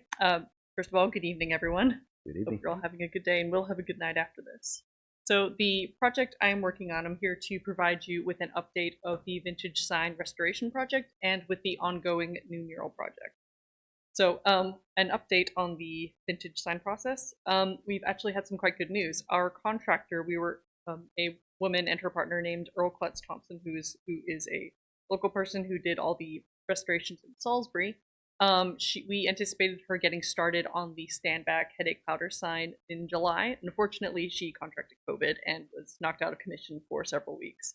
But she is feeling much better and is ready to get started on August 15th. So that is when that project will actually get underway, which we're very, very excited about. Yeah. And moving on to the new mural project. So I am requesting permission to apply for quite a number of grants. I am casting a wide net. This will be a rather expensive project, and I want to make sure we are able to have the highest quality murals possible. At the most recent meeting of the Spencer Downtown Mural Selection Committee, we identified our 10 most favored locations. I'm currently in the process of speaking with property owners. Obviously, not all of them will want art on their building, so it will depend on how far a person is willing to work with us. If we were to I've spent a lot of the last week physically measuring the locations with the help of Jim Mosier. He's been a big help. Physically measuring the locations, and painters tend to charge by the square foot, approximately $30 to $40 per square foot, depending on complexity of design.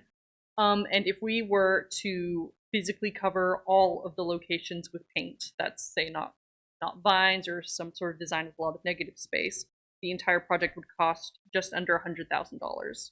But that will probably go down because we're not going to get all these locations we are interested in. The designs will probably not be as expensive. I'm estimating high. Current estimation for materials will be under $5,000. As for lifting mechanisms, we're going to err on the side of scaffolding, which is much less expensive than say scissor lifts. That would be around $3,000. And so the total project estimate, if all these 10 locations were ready to have a mural on them, would be around $123,000. So that is the very stretch project budget upper limit. I don't anticipate it being the final result. I'm more of anticipating this to be around a $80,000 to $90,000 project. So to make this funding work, I've located quite a few grants that I think would fit the bill. A lot require letters of intent and letters of inquiry, and this project obviously will not meet the bill for all of them. But so all of the projects, or all of the funding options I've been looking at, only one requires a $1-to-$1 match.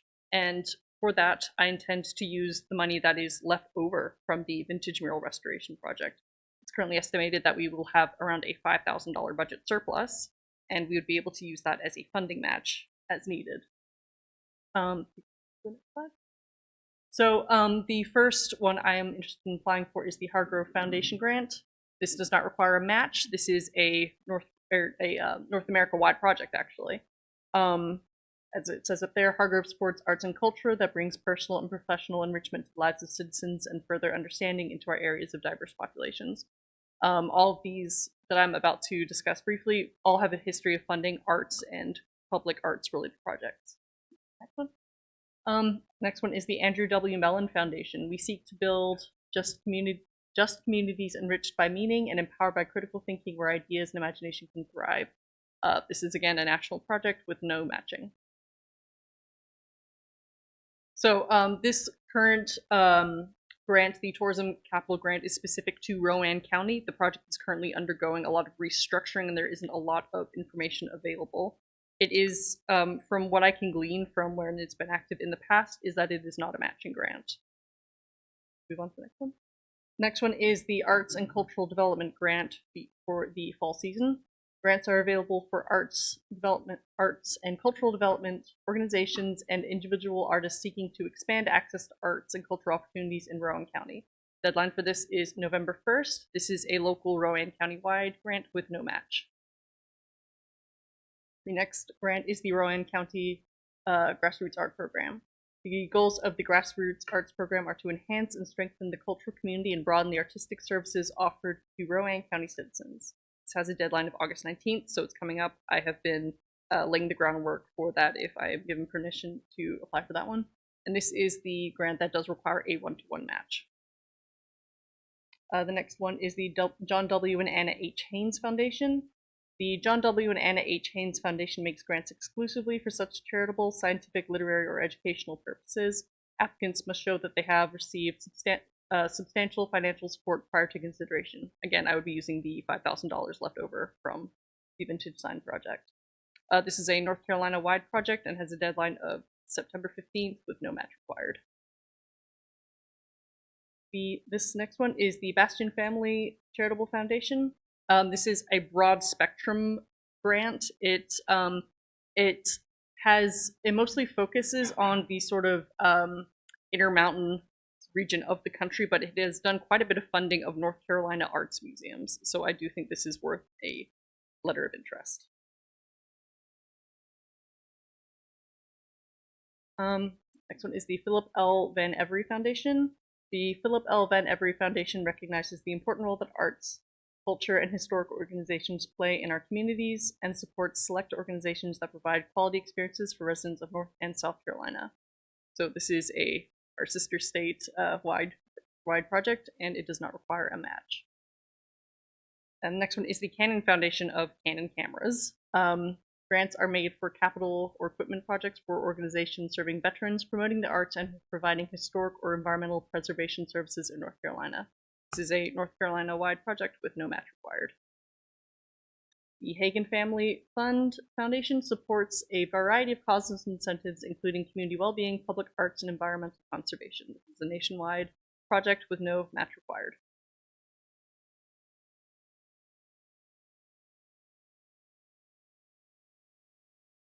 So those are the grants I'm looking to submit letters of interest, inquiry, and applications to over the next several months. Do you have any questions about these grants or of the Vintage Sign Mural project? Questions? Will one of these be going on the side of this building? Yes, that is one of the top locations we are looking at. That would be one of our largest. That and the other side of the building are the two largest areas we're looking at. A mural of that scale would probably be around $15,000 to $20,000, depending on the complexity. So we decided what we're going to put on there. That's coming up soon. So at our upcoming meeting, we'll be finalizing a request for qualifications to North Carolina artists, and which would request that they send in their portfolios with images of what they've done in the past, what are their interests, what style do they work in, and we will be working with property owners and with the board to discuss designs and come out with something that makes our area more beautiful. Is Boone Cola or Spencer Carbonating Co. involved in that? Sorry? Is Boone Cola or Spencer Boom Cola? It Carbonating could Co.? be. We're hoping to introduce artists to a lot of people with anecdotes, history, who have deep roots here to give them a lot of inspiration. I have some bottles if you need some models. Same Oh here. yeah, scale models. Appreciate it. I was thinking about that yesterday. I did have a question. You said not only walls but also crosswalks. Tell Yes. us a little bit about that. So this is an idea Peter brought to me. Is it Greensboro or Greenville? Greenville. In Greenville, they have these incredible murals in the center of pedestrian areas where like a square is formed by crosswalks. Yeah. We reached out to the DOT to ask about permissions, and it turns out that we're actually not allowed to paint outside of the crosswalk area. So I'm not sure how Greenville swung that one, but I've reached out to ask. But just by following the DOT guidelines, we are able to do quite a bit of art within the parallel crosswalk lines. And there are quite a few examples of beautiful work being done. And so that is something else we are investigating. So just to add, the project in Greenville took, if you imagine an intersection, it turned all the space in the middle into a middle of a picture frame, basically, and put art there. And the feedback we got from the local division staff was, as Sky said, it has to be within the crosswalk itself. And essentially, the policy is the same one that allows you to do the it's their decorative crosswalk policy that basically allows you to do the faux brick look. Well, you could use the same policy to put artwork instead of faux bricks, for example. So was that Greenville, North Carolina? Yes. Okay. And it could be that project was done on a city street and not on an NCDOT facility, which would be my guess as to how they accomplished that. We don't have intersections of that scale on our facilities here in our town, but without it being the NCDOT. So, but my guess is that could be how they were able to accomplish it. All right. Other questions? There was a question about the The owner of the building would be required to do maintenance, is that correct? That is something we are currently exploring, but our current anticipation is that every 2-ish years we would hire artists back to do touch-ups on their work, and the town would make those payments to ensure that it doesn't go to the wayside, and what was once beautiful becomes an eyesore. Right. Okay. All right. First of all, thank you for all the work that you've put into this, and we look forward to hopefully getting some of those grants. The writer's grant. Writer's grant, yeah, that's right. It's an exciting project, and I know you've spent a lot of time on it and kind of made it your mission. Yes, and we're appreciative of that. I'll open it up to the board. The request is that we authorize town staff to apply for these grants that have been presented tonight. I'd like to make a motion to authorize staff. Project. Okay. Motion by Second. Mr. Morgan, second by Ms. Sledge. All in favor? All right. All opposed? And that is approved. You're off and running. Thank you very much. Thank you, Scott. so much. for all Thanks so your much, hard work. everyone. Have a good You're doing night. a good job. All right. The next item is Mr. Miller's item. Oh, really? Discussion of beginning the RFQ process for fire station expansion. The other night at our pre-agenda meeting, we kind of kicked around the idea of possibly getting started on drawing some plans for future expansion for our fire station. And we do have people living every day, 24 hours in this in the fire facility that we have. They're kind of very primitive, but I know it works for them. But at the same time, as much time and effort they put forth in protecting our town, just like our police department, I think we need to authorize, and I'm making a form of a motion, authorize our town manager to notify whoever it is, architects, engineers, to design a living quarters for expansion of an existing fire station. All right. I'll second. So there's a motion and there's a second. We'll open it up for discussion at this point. And Mr. Franzese, you want to say a couple words on that relative to some budgetary items for design this year? Yes, certainly. So that the funding for this design is included in the current year budget. It was made possible through our ARPA funding, making the planted funds available. So this is one of the projects on that list. And of course, our way forward would to issue an RFQ, and that we could use that to select a firm to work with us on this design project. And then once we've selected a firm, we would negotiate and execute a contract. And of course, that process would then result in not just a design, but also a construction estimate that then would allow us to then work on the next part, which is how to fund the construction. One other good news is that the town has already, within the last decade, done the space needs study across all our facilities, so we have some baseline information on what the needs are for the expansion, and we have a basis to start from. But we would certainly work closely between the fire staff, public works staff, to put together the scope as part of the RFQ process, and some basic elements that we would see as part of this project, and go from there. Okay. So there is a motion and a second on the floor. Is there any discussion or questions from the board? Okay, hearing none. All in favor? All right. All opposed? And that is approved unanimously. Mr. Miller, thanks for bringing that up for discussion tonight. Okay, we'll move on to departmental reports, and we'll start with our planning department report. Mr. Blunt. Mayor, members of the board, you have a copy of my written report in your package. And I don't really have anything to add to that this month, so I'll be glad to answer any questions. Okay. Questions for Mr. Blunt? Ms. Sledge has a question, I know. I already asked about the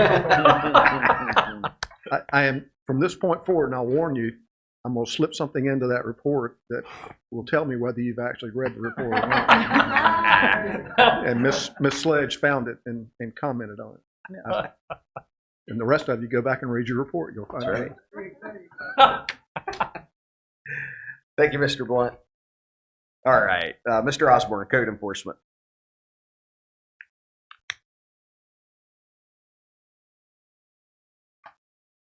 Good evening, Mr. Mayor and fellow board members. You have my report, not to sound just like Mr. Blunt, but you have my report. I do have one highlight in there I'd like to go over a little bit. In reference to 204 South Iredale. It was a property that I had abated. The property had been abandoned by the owner. She told me as much as she was not going to mess with the property anymore. So I went through the process to abate it.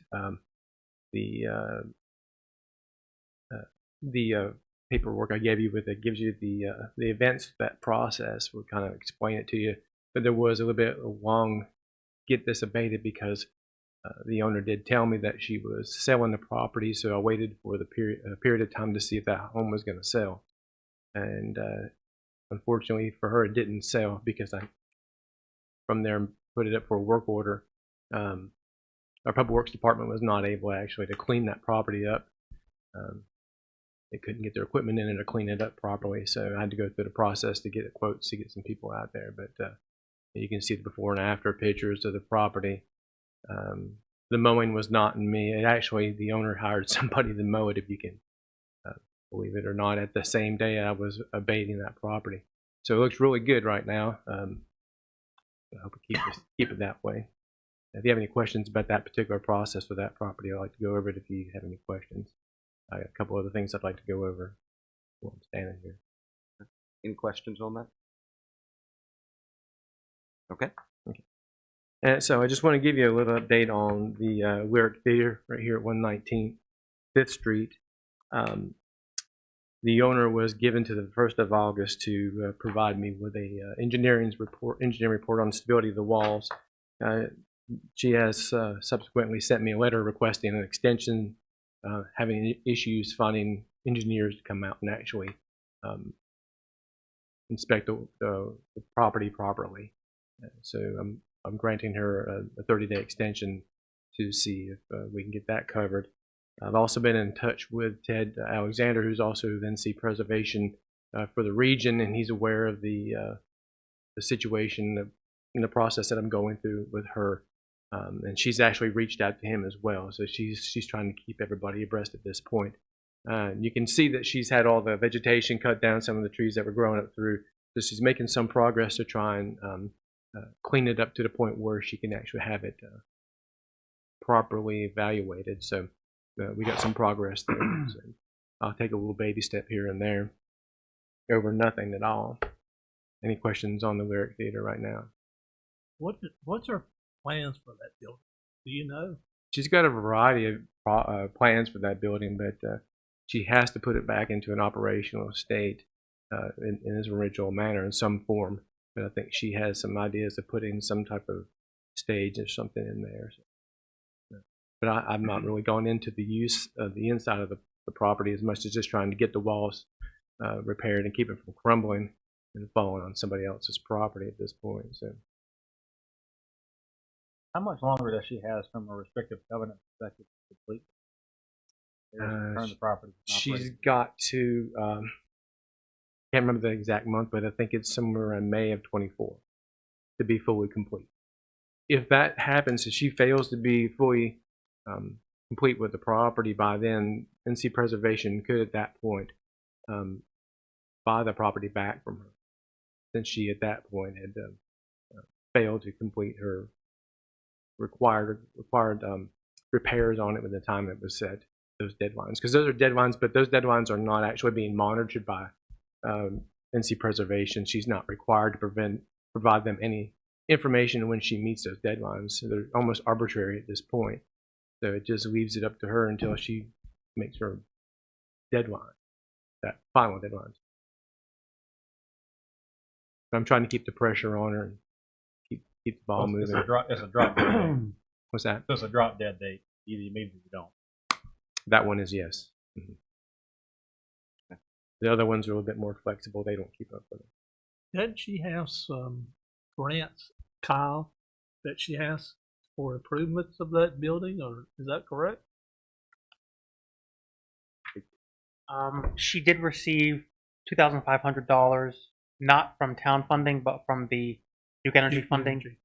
That was actually not for the rehab of the building, but it was for some landscaping improvement to the vacant 50-foot lot over here that she plans to do an outdoor theater. The general summary of Sarah's proposals is to put together some type of arts campus downtown that would be over on between 5th Street and 6th Street. I do understand that she recently purchased the property formerly belonging to Nick Bishop, and so her vision is a complex of arts and cultural amenities and services here locally. That includes why she's begun clearing some of the trees between her and Yeah, of course, she's having problems with those trees falling on Roger's dog's building, I understand as well. But has she put any work towards working towards those grants? I mean, No. Okay. Thank you. Any other Any other questions on that property? I've got a question on something else. Okay, what you have Let other him updates? I finish. do have one other thing Okay. I'd like to update. Go ahead. Okay. Go ahead. So I'd like to just kind of update a little bit issue over on 2nd and 3rd Street on Meadow, in that little whole block right there.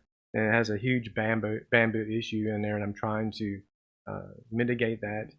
However, we had been aware of some kind of grant through the Duke Energy grant for cleaning up that type of invasive species. However, working with Mr. Morris in this, it doesn't appear that it's going to be available for private property. It's only going to be open for public property.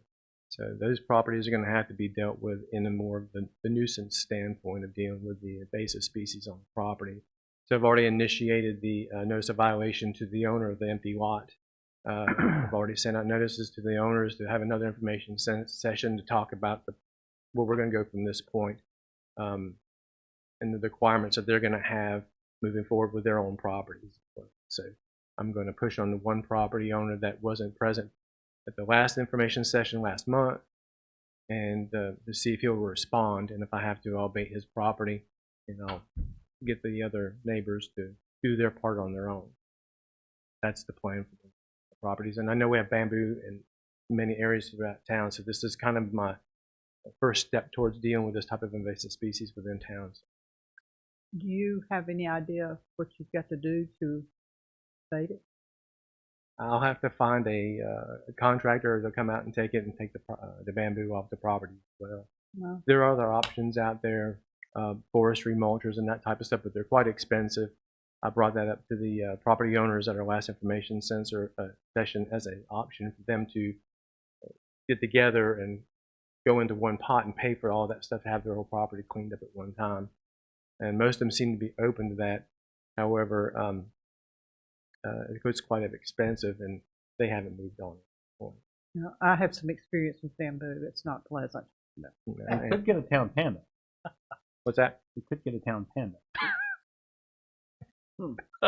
A town what? Well, Panda. you Goats might have for to the get a few kudzu, more. panda for You the might have to get a bamboo. few, so. I like the I don't know idea. how much For a panda eats in a day, but we might need a few. And we could turn it into the environmental center. There you go. I like it. You need more goats to get rid of the kudzu down on South Salisbury Avenue as well. Okay, so that's all I have an update on that right now, unless you have any further questions for that. Two questions on that. Actually, familiar with the Panda Grove. Excuse me, the Bamboo Grove, the Panda Reserve, as it were. Is that an alleyway? Is that a legal There is an alleyway? alleyway involved in that, Okay. yeah. but within the codes, it requires the property owners to maintain to the center line of each alleyway. Okay. So it's still property owners. Oh, okay. Yeah, Gotcha. it's Okay. on the property owners. Yeah. Has 603rd Street has? I know Kenya law firm is foreclosing on that for taxes. Is that finalized? The 603rd. Yeah, I believe so. That was under foreclosure through the tax office at Yeah. one time, and I thought we maybe had a buyer for that house at one time. I have not heard from Wendy Roche, the tax office, about that property in some time. But there were people interested in it. I don't know what's going on with it this time. Jay, Kenya does Rowan? Kenya law firm does the Rowan tax foreclosure? Kenya should know. They do all of Yeah. Okay. Kenya law firm should be able to help you with that, with those questions. And that is one item to overcome with the bamboo is that property is vacant and the owner is deceased and there's no heirs to the property. So the town's been maintaining that for about 10 years.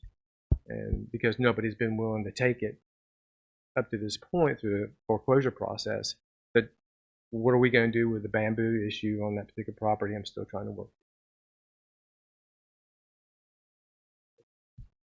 It's and those are ones we can probably have a smaller discussion with Peter and maybe ask the town at a subsequent meeting what you might want to do with those. I know the county recently we've spoken to Kanye, or however you pronounce it, and asked them to go ahead and foreclose even though we know there's not going to be a buyer because we're trying to clean up a piece of property.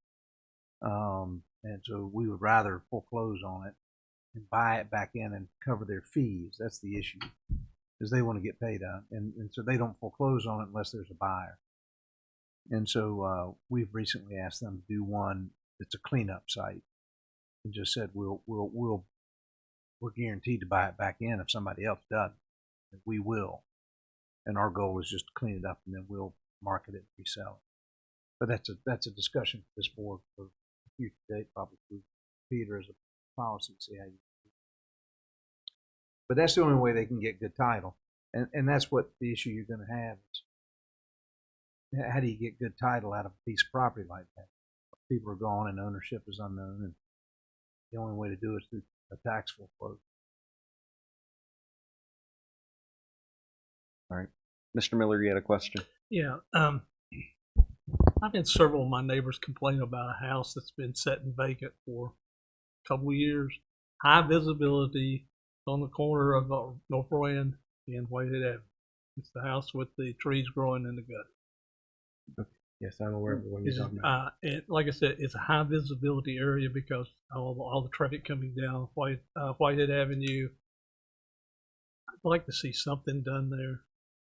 I don't know what we can legally do, but I mean, steps are falling in. Like your report says, the backyard looks very trashy. Trees are growing where shrubs are. And it's like I said, it's a high visibility area, and we do get a lot of visitors coming down Whitehead. And it looks very bad. I don't know what we can do or what you can do, but I really would like to see I'll something. jump on and get on that property. Okay, I appreciate it. Okay. Anything else? All right. Thank you, Mr. Osborne. Thanks for all your work. Stay safe out there. Chief File with our police department report.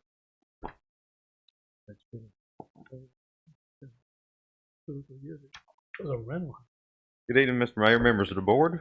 Good evening. Before I jump into the report, I just wanted to again reiterate my appreciation for all the assistance that we had from not only entities within the town, but outside individuals that coordinated with us on National Night Out. I hate that it was 95 degrees. I don't think we had the turnout that we expected, but I still think we got a few hundred. I saw the little kids sitting there watching the display, so I'm hoping that reflected positively on them. As far as monthly report, call volume remains about what is typical for this time of year. We're still trudging on with our staffing issues. Officer Iodi will set to complete her training somewhere in the month of October, which will free her up to actually take a position on the road by herself, which again, we'll kind of keep stair-stepping down our county assistants. Currently, we're using about six partial shifts per month with the sheriff's office assistant. So instead of working 12-hour shifts like what was previously, we've cut them down to a 6 or 8 hour shift, and then we're covering the remaining portion of that. So our time is significantly less than what it used to be. We're still continuing on with our school training that we spoke about previously. So obviously tomorrow, the first day back in school, we have completed training with all of our officers in the schools. We actually did a final walkthrough the schools today. And then about a week ago, we had about a 3-hour meeting at the elementary school with the new principal and went on and did some kind of pre-back to school training with the whole staff there. So we feel pretty confident about that. We'll have additional officers working tomorrow morning. So nobody should speed tomorrow morning. Gonna be a lot of cars. Gonna be a lot of officers on the road. Definitely willing to take any questions you may have for me this evening. All right, thank you, Chief. Questions from the board? Thank you, Chief. You're doing a good job. Like one question for you on the monthly report: the checks that we're doing out at the finishing company site, how are we logging those? Yeah, we actually just after we met the other day, we've actually went in there and added an additional line in there. So you should start seeing a line in there to indicate a finishing company, or it will probably transition to whatever we name the. We have a definite name for the park. Yeah. And then there's also going to be an additional one for when we're going across the county line and checking that side. So, that way we'll be able to track them individually. And for the benefit of the board, the discussion that was had, I participated in the Yadkin River Park Committee meeting over in Davidson County the other day, and they are having, similar to the problems that they've been having at the finishing company site, they're having vandalism problems, some pretty significant ones with their side of the river at the park. And so one of the things that we are going to do, obviously their law enforcement with the Sheriff's Department will continue to enforce everything over there. But because we're out there with the finishing company site, and because we're going to have to be going out there with the new park anyway, as we're out there, we're just going to have our patrol drive across the bridge to keep an eye on things and have a presence over there, visible presence, just in case there is anything going on, and we can report that. Very good. So, Chief Powell, thanks for working through that and helping out and collaborating with our partners in Davidson County. Definitely. Thanks. Thanks. All right, next item is our fire department report. Chief Lanning. Mayor and board, how are y'all this afternoon? How are you? You are. I'm doing very well. Just wanted to hit on a couple things on here. One I'd highlighted, I knew, and me and Mr. Franzese had talked, that the plan for fiscal year 25 was an engine replacement. That's kind of something that station addition, staffing addition, fire engine, it's all needs. But the one thing that I think I had said it before, but wanted to reiterate is once we go to that point and we're ready to order an engine, it's going to be 2 years before we receive it. Manufacturing times are horrendous industry-wide. Doesn't matter if it's a Pierce, Seagrave. So just kind of understand that if that is the plan to do that in 25, we won't get it for till 27. It's unfortunate. It is what it is. Obviously, a station addition is a higher priority currently than that. So, the $35,000 grant that I put in for in the beginning of the year, I finally heard something last week. That and FEMA are kind of two in the same. That typical, you're waiting on the government, and then there's a delay, and then they put a delay on the delay, and so they've actually reopened that process where now any fire department in the state can apply for it. Practically, as long as you meet minimum requirements, you get a free $35,000. So that's a positive. Just wait for that process to close and then get notification of that. FEMA grant. So that closed in February, and we've been waiting. We were told July, and then it's just one thing after another. So I believe it was 2 weeks ago, I got an email sent that to Mr. Franzese. Same thing. FEMA was waiting. They updated their system, their done system that they use for grants, and they said beginning of August that they would start announcing, and we're past the beginning of August, and they've yet to do that. So we're still kind of in limbo with that. Hopefully that comes through and will allow us to hire 3 more full-time staff members. Other things to highlight, we did add 2 part-timers since the last board meeting. Accepted 1 resignation, unfortunately.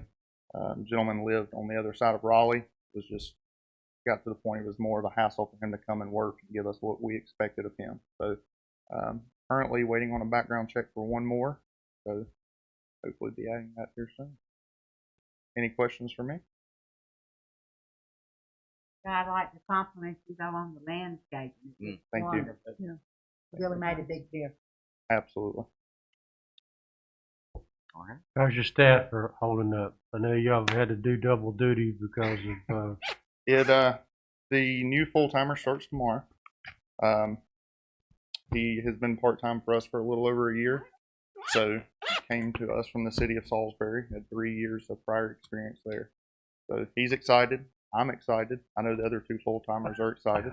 So they've been working 72-hour shifts. And, is more like it. yes. Yes. So we're optimistic for what the future holds.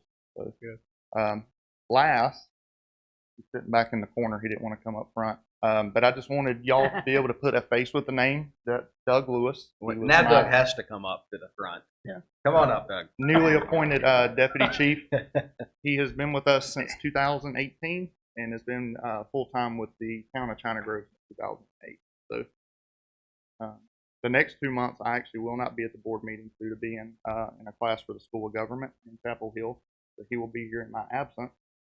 But I wanted him to see how the process goes for a board meeting and meet you guys and I'll meet him for that. Great. Congratulations. Welcome. Thank you. Thank y'all. Thank you. All right. Joe Taylor, Public Works.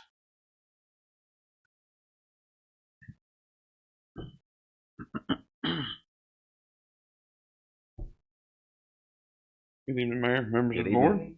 Howdy. All of our regular services are running on schedule, and our trash service is still going at 6 for Monday, Tuesday, and Wednesday. And that'll keep on until this heat decides it wants to give up, whenever that is. The reminder that trash service will be running a day late the week of Labor Day. Just moves 1 day forward. And the date for the fall mulch giveaway has been set for October the 1st. So people can call in and let us know if they're interested in it as far as deliveries. On the 15th, that thunderstorm that rolled through, it got everything in our shop. Pretty much what it was is it kicked the phase out. So we were running on 2 phases instead of 3. Our air compressor is still down, waiting on parts. So that's the only thing it didn't do any permanent damage to anything else other than that. So all we've got is just our air compressor. Does that building have lightning protection on it? The building? Yeah. To some degree. But it actually got the line and came. Is that what you're right, saying? it got the line and came in. Okay. And it's what it is. And it wasn't the lightning that got it so much as just when Surge. it kicked that 3rd phase out. Yeah. So Duke was very responsive, came, put the phase back in, everything went back to working except for that. And really that's the only piece of equipment in our shop that runs 3-phase. Everything else, but we have to, because of the amount of air that we need, we have to run that bigger compressor. So we looked at doing any kind of surge protection. So we know of, there's no surge protection on 3-phase. So it's kind of is what it is. That's twice it's gotten me in the compressor in 2 years. And I've been here this long, and that's Really? I don't understand. But either way, it got me. So that's what it is. So CCAP update, just to cover it. We did have a meeting with the property owners on the 27th. I'm trying to get a hold of Bill to get him out there and take a look. To look about some buffering plants. That's kind of the hold up. No, I won't say hold up, but that's the concern. Is when we do the work is to put something back that will grow fast enough to shield the homeowner's back property. That's what they moved there for. So that will be going on as soon as I can get Bill over there. He just finished at the fire department. So as soon as I can get him over there, we'll get some plans together. We're going to have another meeting with them. See if that plan is acceptable. If it is, then we'll start talking money. What that's going to cost, because those plants will not be included in the CCAP portion. That will be on us. So that will be a deciding factor on what Bill decides would be good there and how much it's going to cost. And those are still kind of in limbo right now. Not bamboo. Not bamboo. It will not It's be bamboo. cheap and it Or grows kudzu. fast. Kudzu and bamboo, no. And we'll work on something else. Bill, no, we won't do that. And one other thing, we have been in conversations with Salisbury. Not gonna say too much because I don't know anything yet, but as far as piggybacking on doing some paving this fall, to move forward since we don't have basically an on-staff engineer. So we're in discussion with that to try to get that moving forward. And if we can get it on the books, then we're going to try to get it done before cold weather hits us. I mean, at this rate, I don't think it will ever get here, but you know, at some point it's going to turn cold and we're not going to be able to pave. What, so we're 70 degrees? Maybe, maybe. But we are working with some Salisbury. They're looking at doing some paving this fall as well. So they've already done some in-house stuff, and we're going to try to tack onto that. So that may move us forward a little faster. Great. And in that, I'll have, unless there are any questions. Any questions? When does leaf collection start? Stay cool. When does leaf collection start? It will be October the 10th. Whatever day that falls on, I haven't even looked that far, to be honest. We were looking at some dates for It'll be here Winterfest before today. we know it, yeah. For Winterfest today, and it was amazing how quick it'll be here. So, yeah, very good. Great. Thanks for all you're doing, and your team as well. All right, finance update, Mr. Softly. Were you supposed to do it? Well, I agree, all can do it. You got your financials for the month of July. You'll see almost no revenue because all the revenue we're getting actually is going in last year's. But if you recall last month, I mentioned that we still had 2 more months of sales tax to receive, and that we also would have utility franchise yet. We did get the check from the state on the sales tax, and amazingly, what I thought might be about 80 or a little over 80,000 ended up being a little over 93,000. So I'm really looking forward to getting the one here in about 7 days and see what it looks like. So the other thing I want to mention is that I know you approved the audit earlier tonight. I have already begun working through reconciling receivable balances and the payable balances and accruing the things that need to be accrued, collecting information that I know the auditors will need. So I'm already working through that. I've been in contact with Nick, and he'll be shortly getting me a comprehensive list of everything he's looking for, because he'll also be looking for things like for us to pull a sample of payroll, a sample of checks. So once we get that, we'll make sure that we have him everything he needs on a timely basis. So with that, unless you've got something to add, Peter. Here, but thank you. All right. Any questions for Mr. Softly? All right, hearing none, just a word of thanks for all your work working through the audit process. And the auditors will be back to actually present you the audit. We didn't schedule this meeting because we weren't sure how quickly the LGC would get it approved, but they have approved it, as was noted earlier. So, thank you. Thank you. All right, and our library report, Ms. Craven. Good afternoon, Mayor and board members.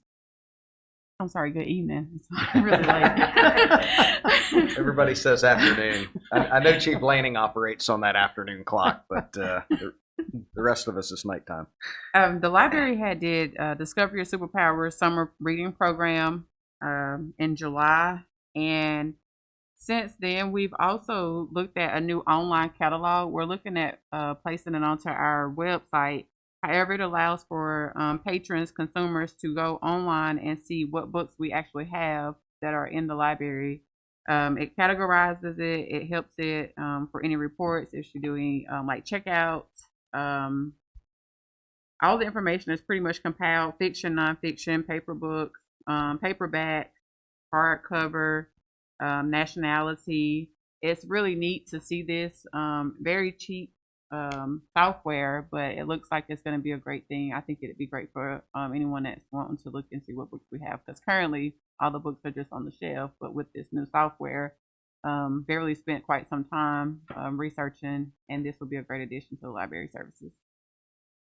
How Thank long you. will it take to get all that data entered? It actually hasn't taken that long. Most of it's there. If you, the website is www.library.org/lib/BEVMCCRAW.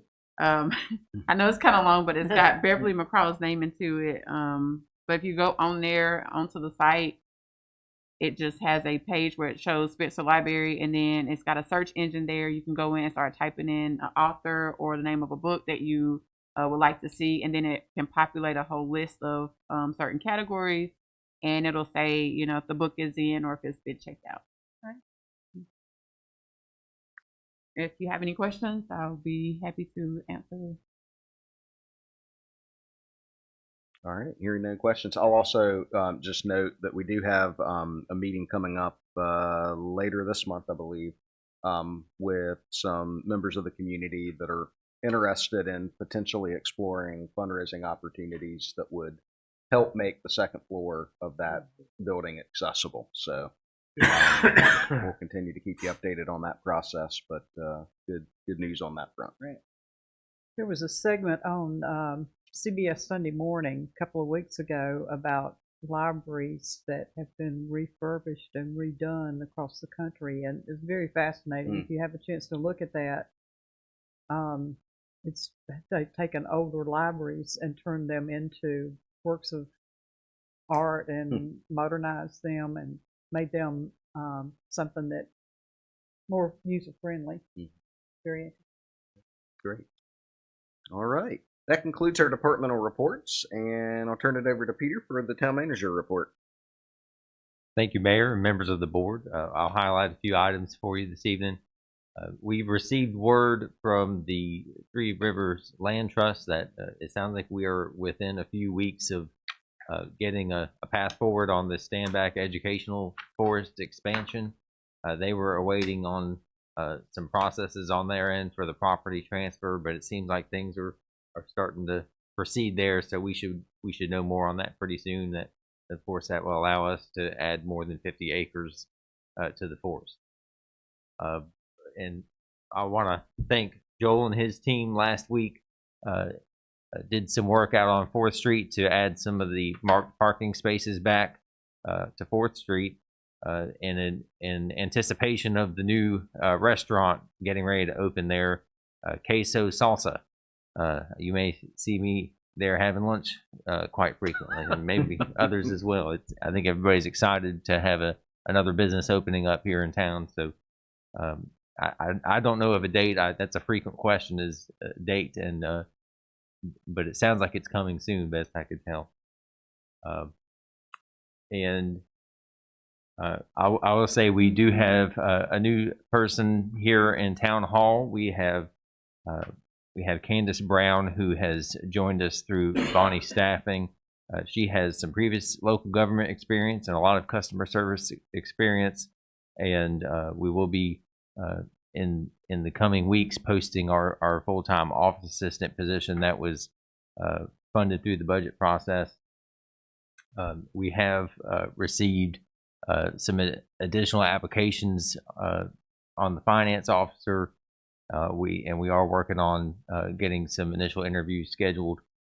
And the other item I want to highlight, and we'll certainly ask Stacy to chime in as she sees fit, but we are,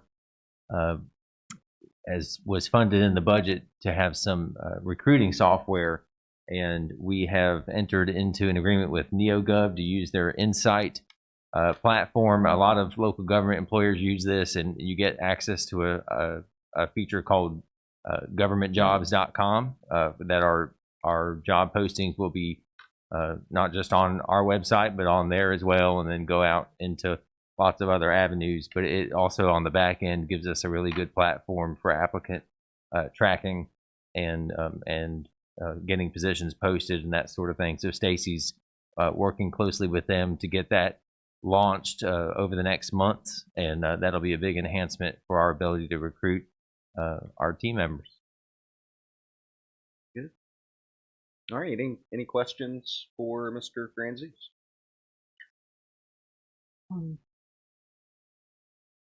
Where are we with the information about the Hovis property? We are still trying to get an appraiser engaged, but Mr. D's actually sent an update today that it sounds like we finally located one. That's been the challenge, is getting an appraiser engaged to help us identify that part of the process. But I don't know if you want to add anything. We're moving forward as fast as we can. We've all determined that we're all in the wrong business. We should be in the appraisal business because apparently that's where the money in the world is. Yeah. There's a small group of people that do easement part of the problem. So within that group, struggle. I reached out and got a response today. Has worked with the City of Concord, City of Salisbury on the grant program without.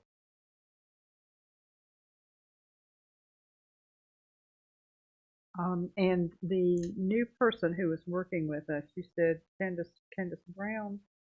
Yes. Now, she is not the full-time person that we're planning to hire. Is that correct? So she's with us with Bonnie staffing on a part-time basis. We will be posting the full-time position and entertaining applications at that point. Bernadette, was Bernadette interested at all in the full-time position? She may still decide to be a candidate, but she was moving to another assignment with Bonnie staffing. All right, any other question? All right. Thank you very much. We'll entertain requests and comments by the board and mayor, and we'll start with Mr. Miller. Hey, you're going to start with me. Believe it or not, I have no comments tonight, so I'm going to skip it to somebody else. That's why I started with you. How about that? Miss Sledge. Actually, I don't think I have any comments Oh, either. We're on a roll. Wow. That's Mr. historic right there. I just want to You gave me an opportunity earlier tonight to express some opinions and ask for some assistance. Okay. Just want to remind everyone that movie nights at the ballpark starts this Saturday at sundown. So, bring your family, bring plenty of chairs, and hopefully the weather, will cooperate. Very good.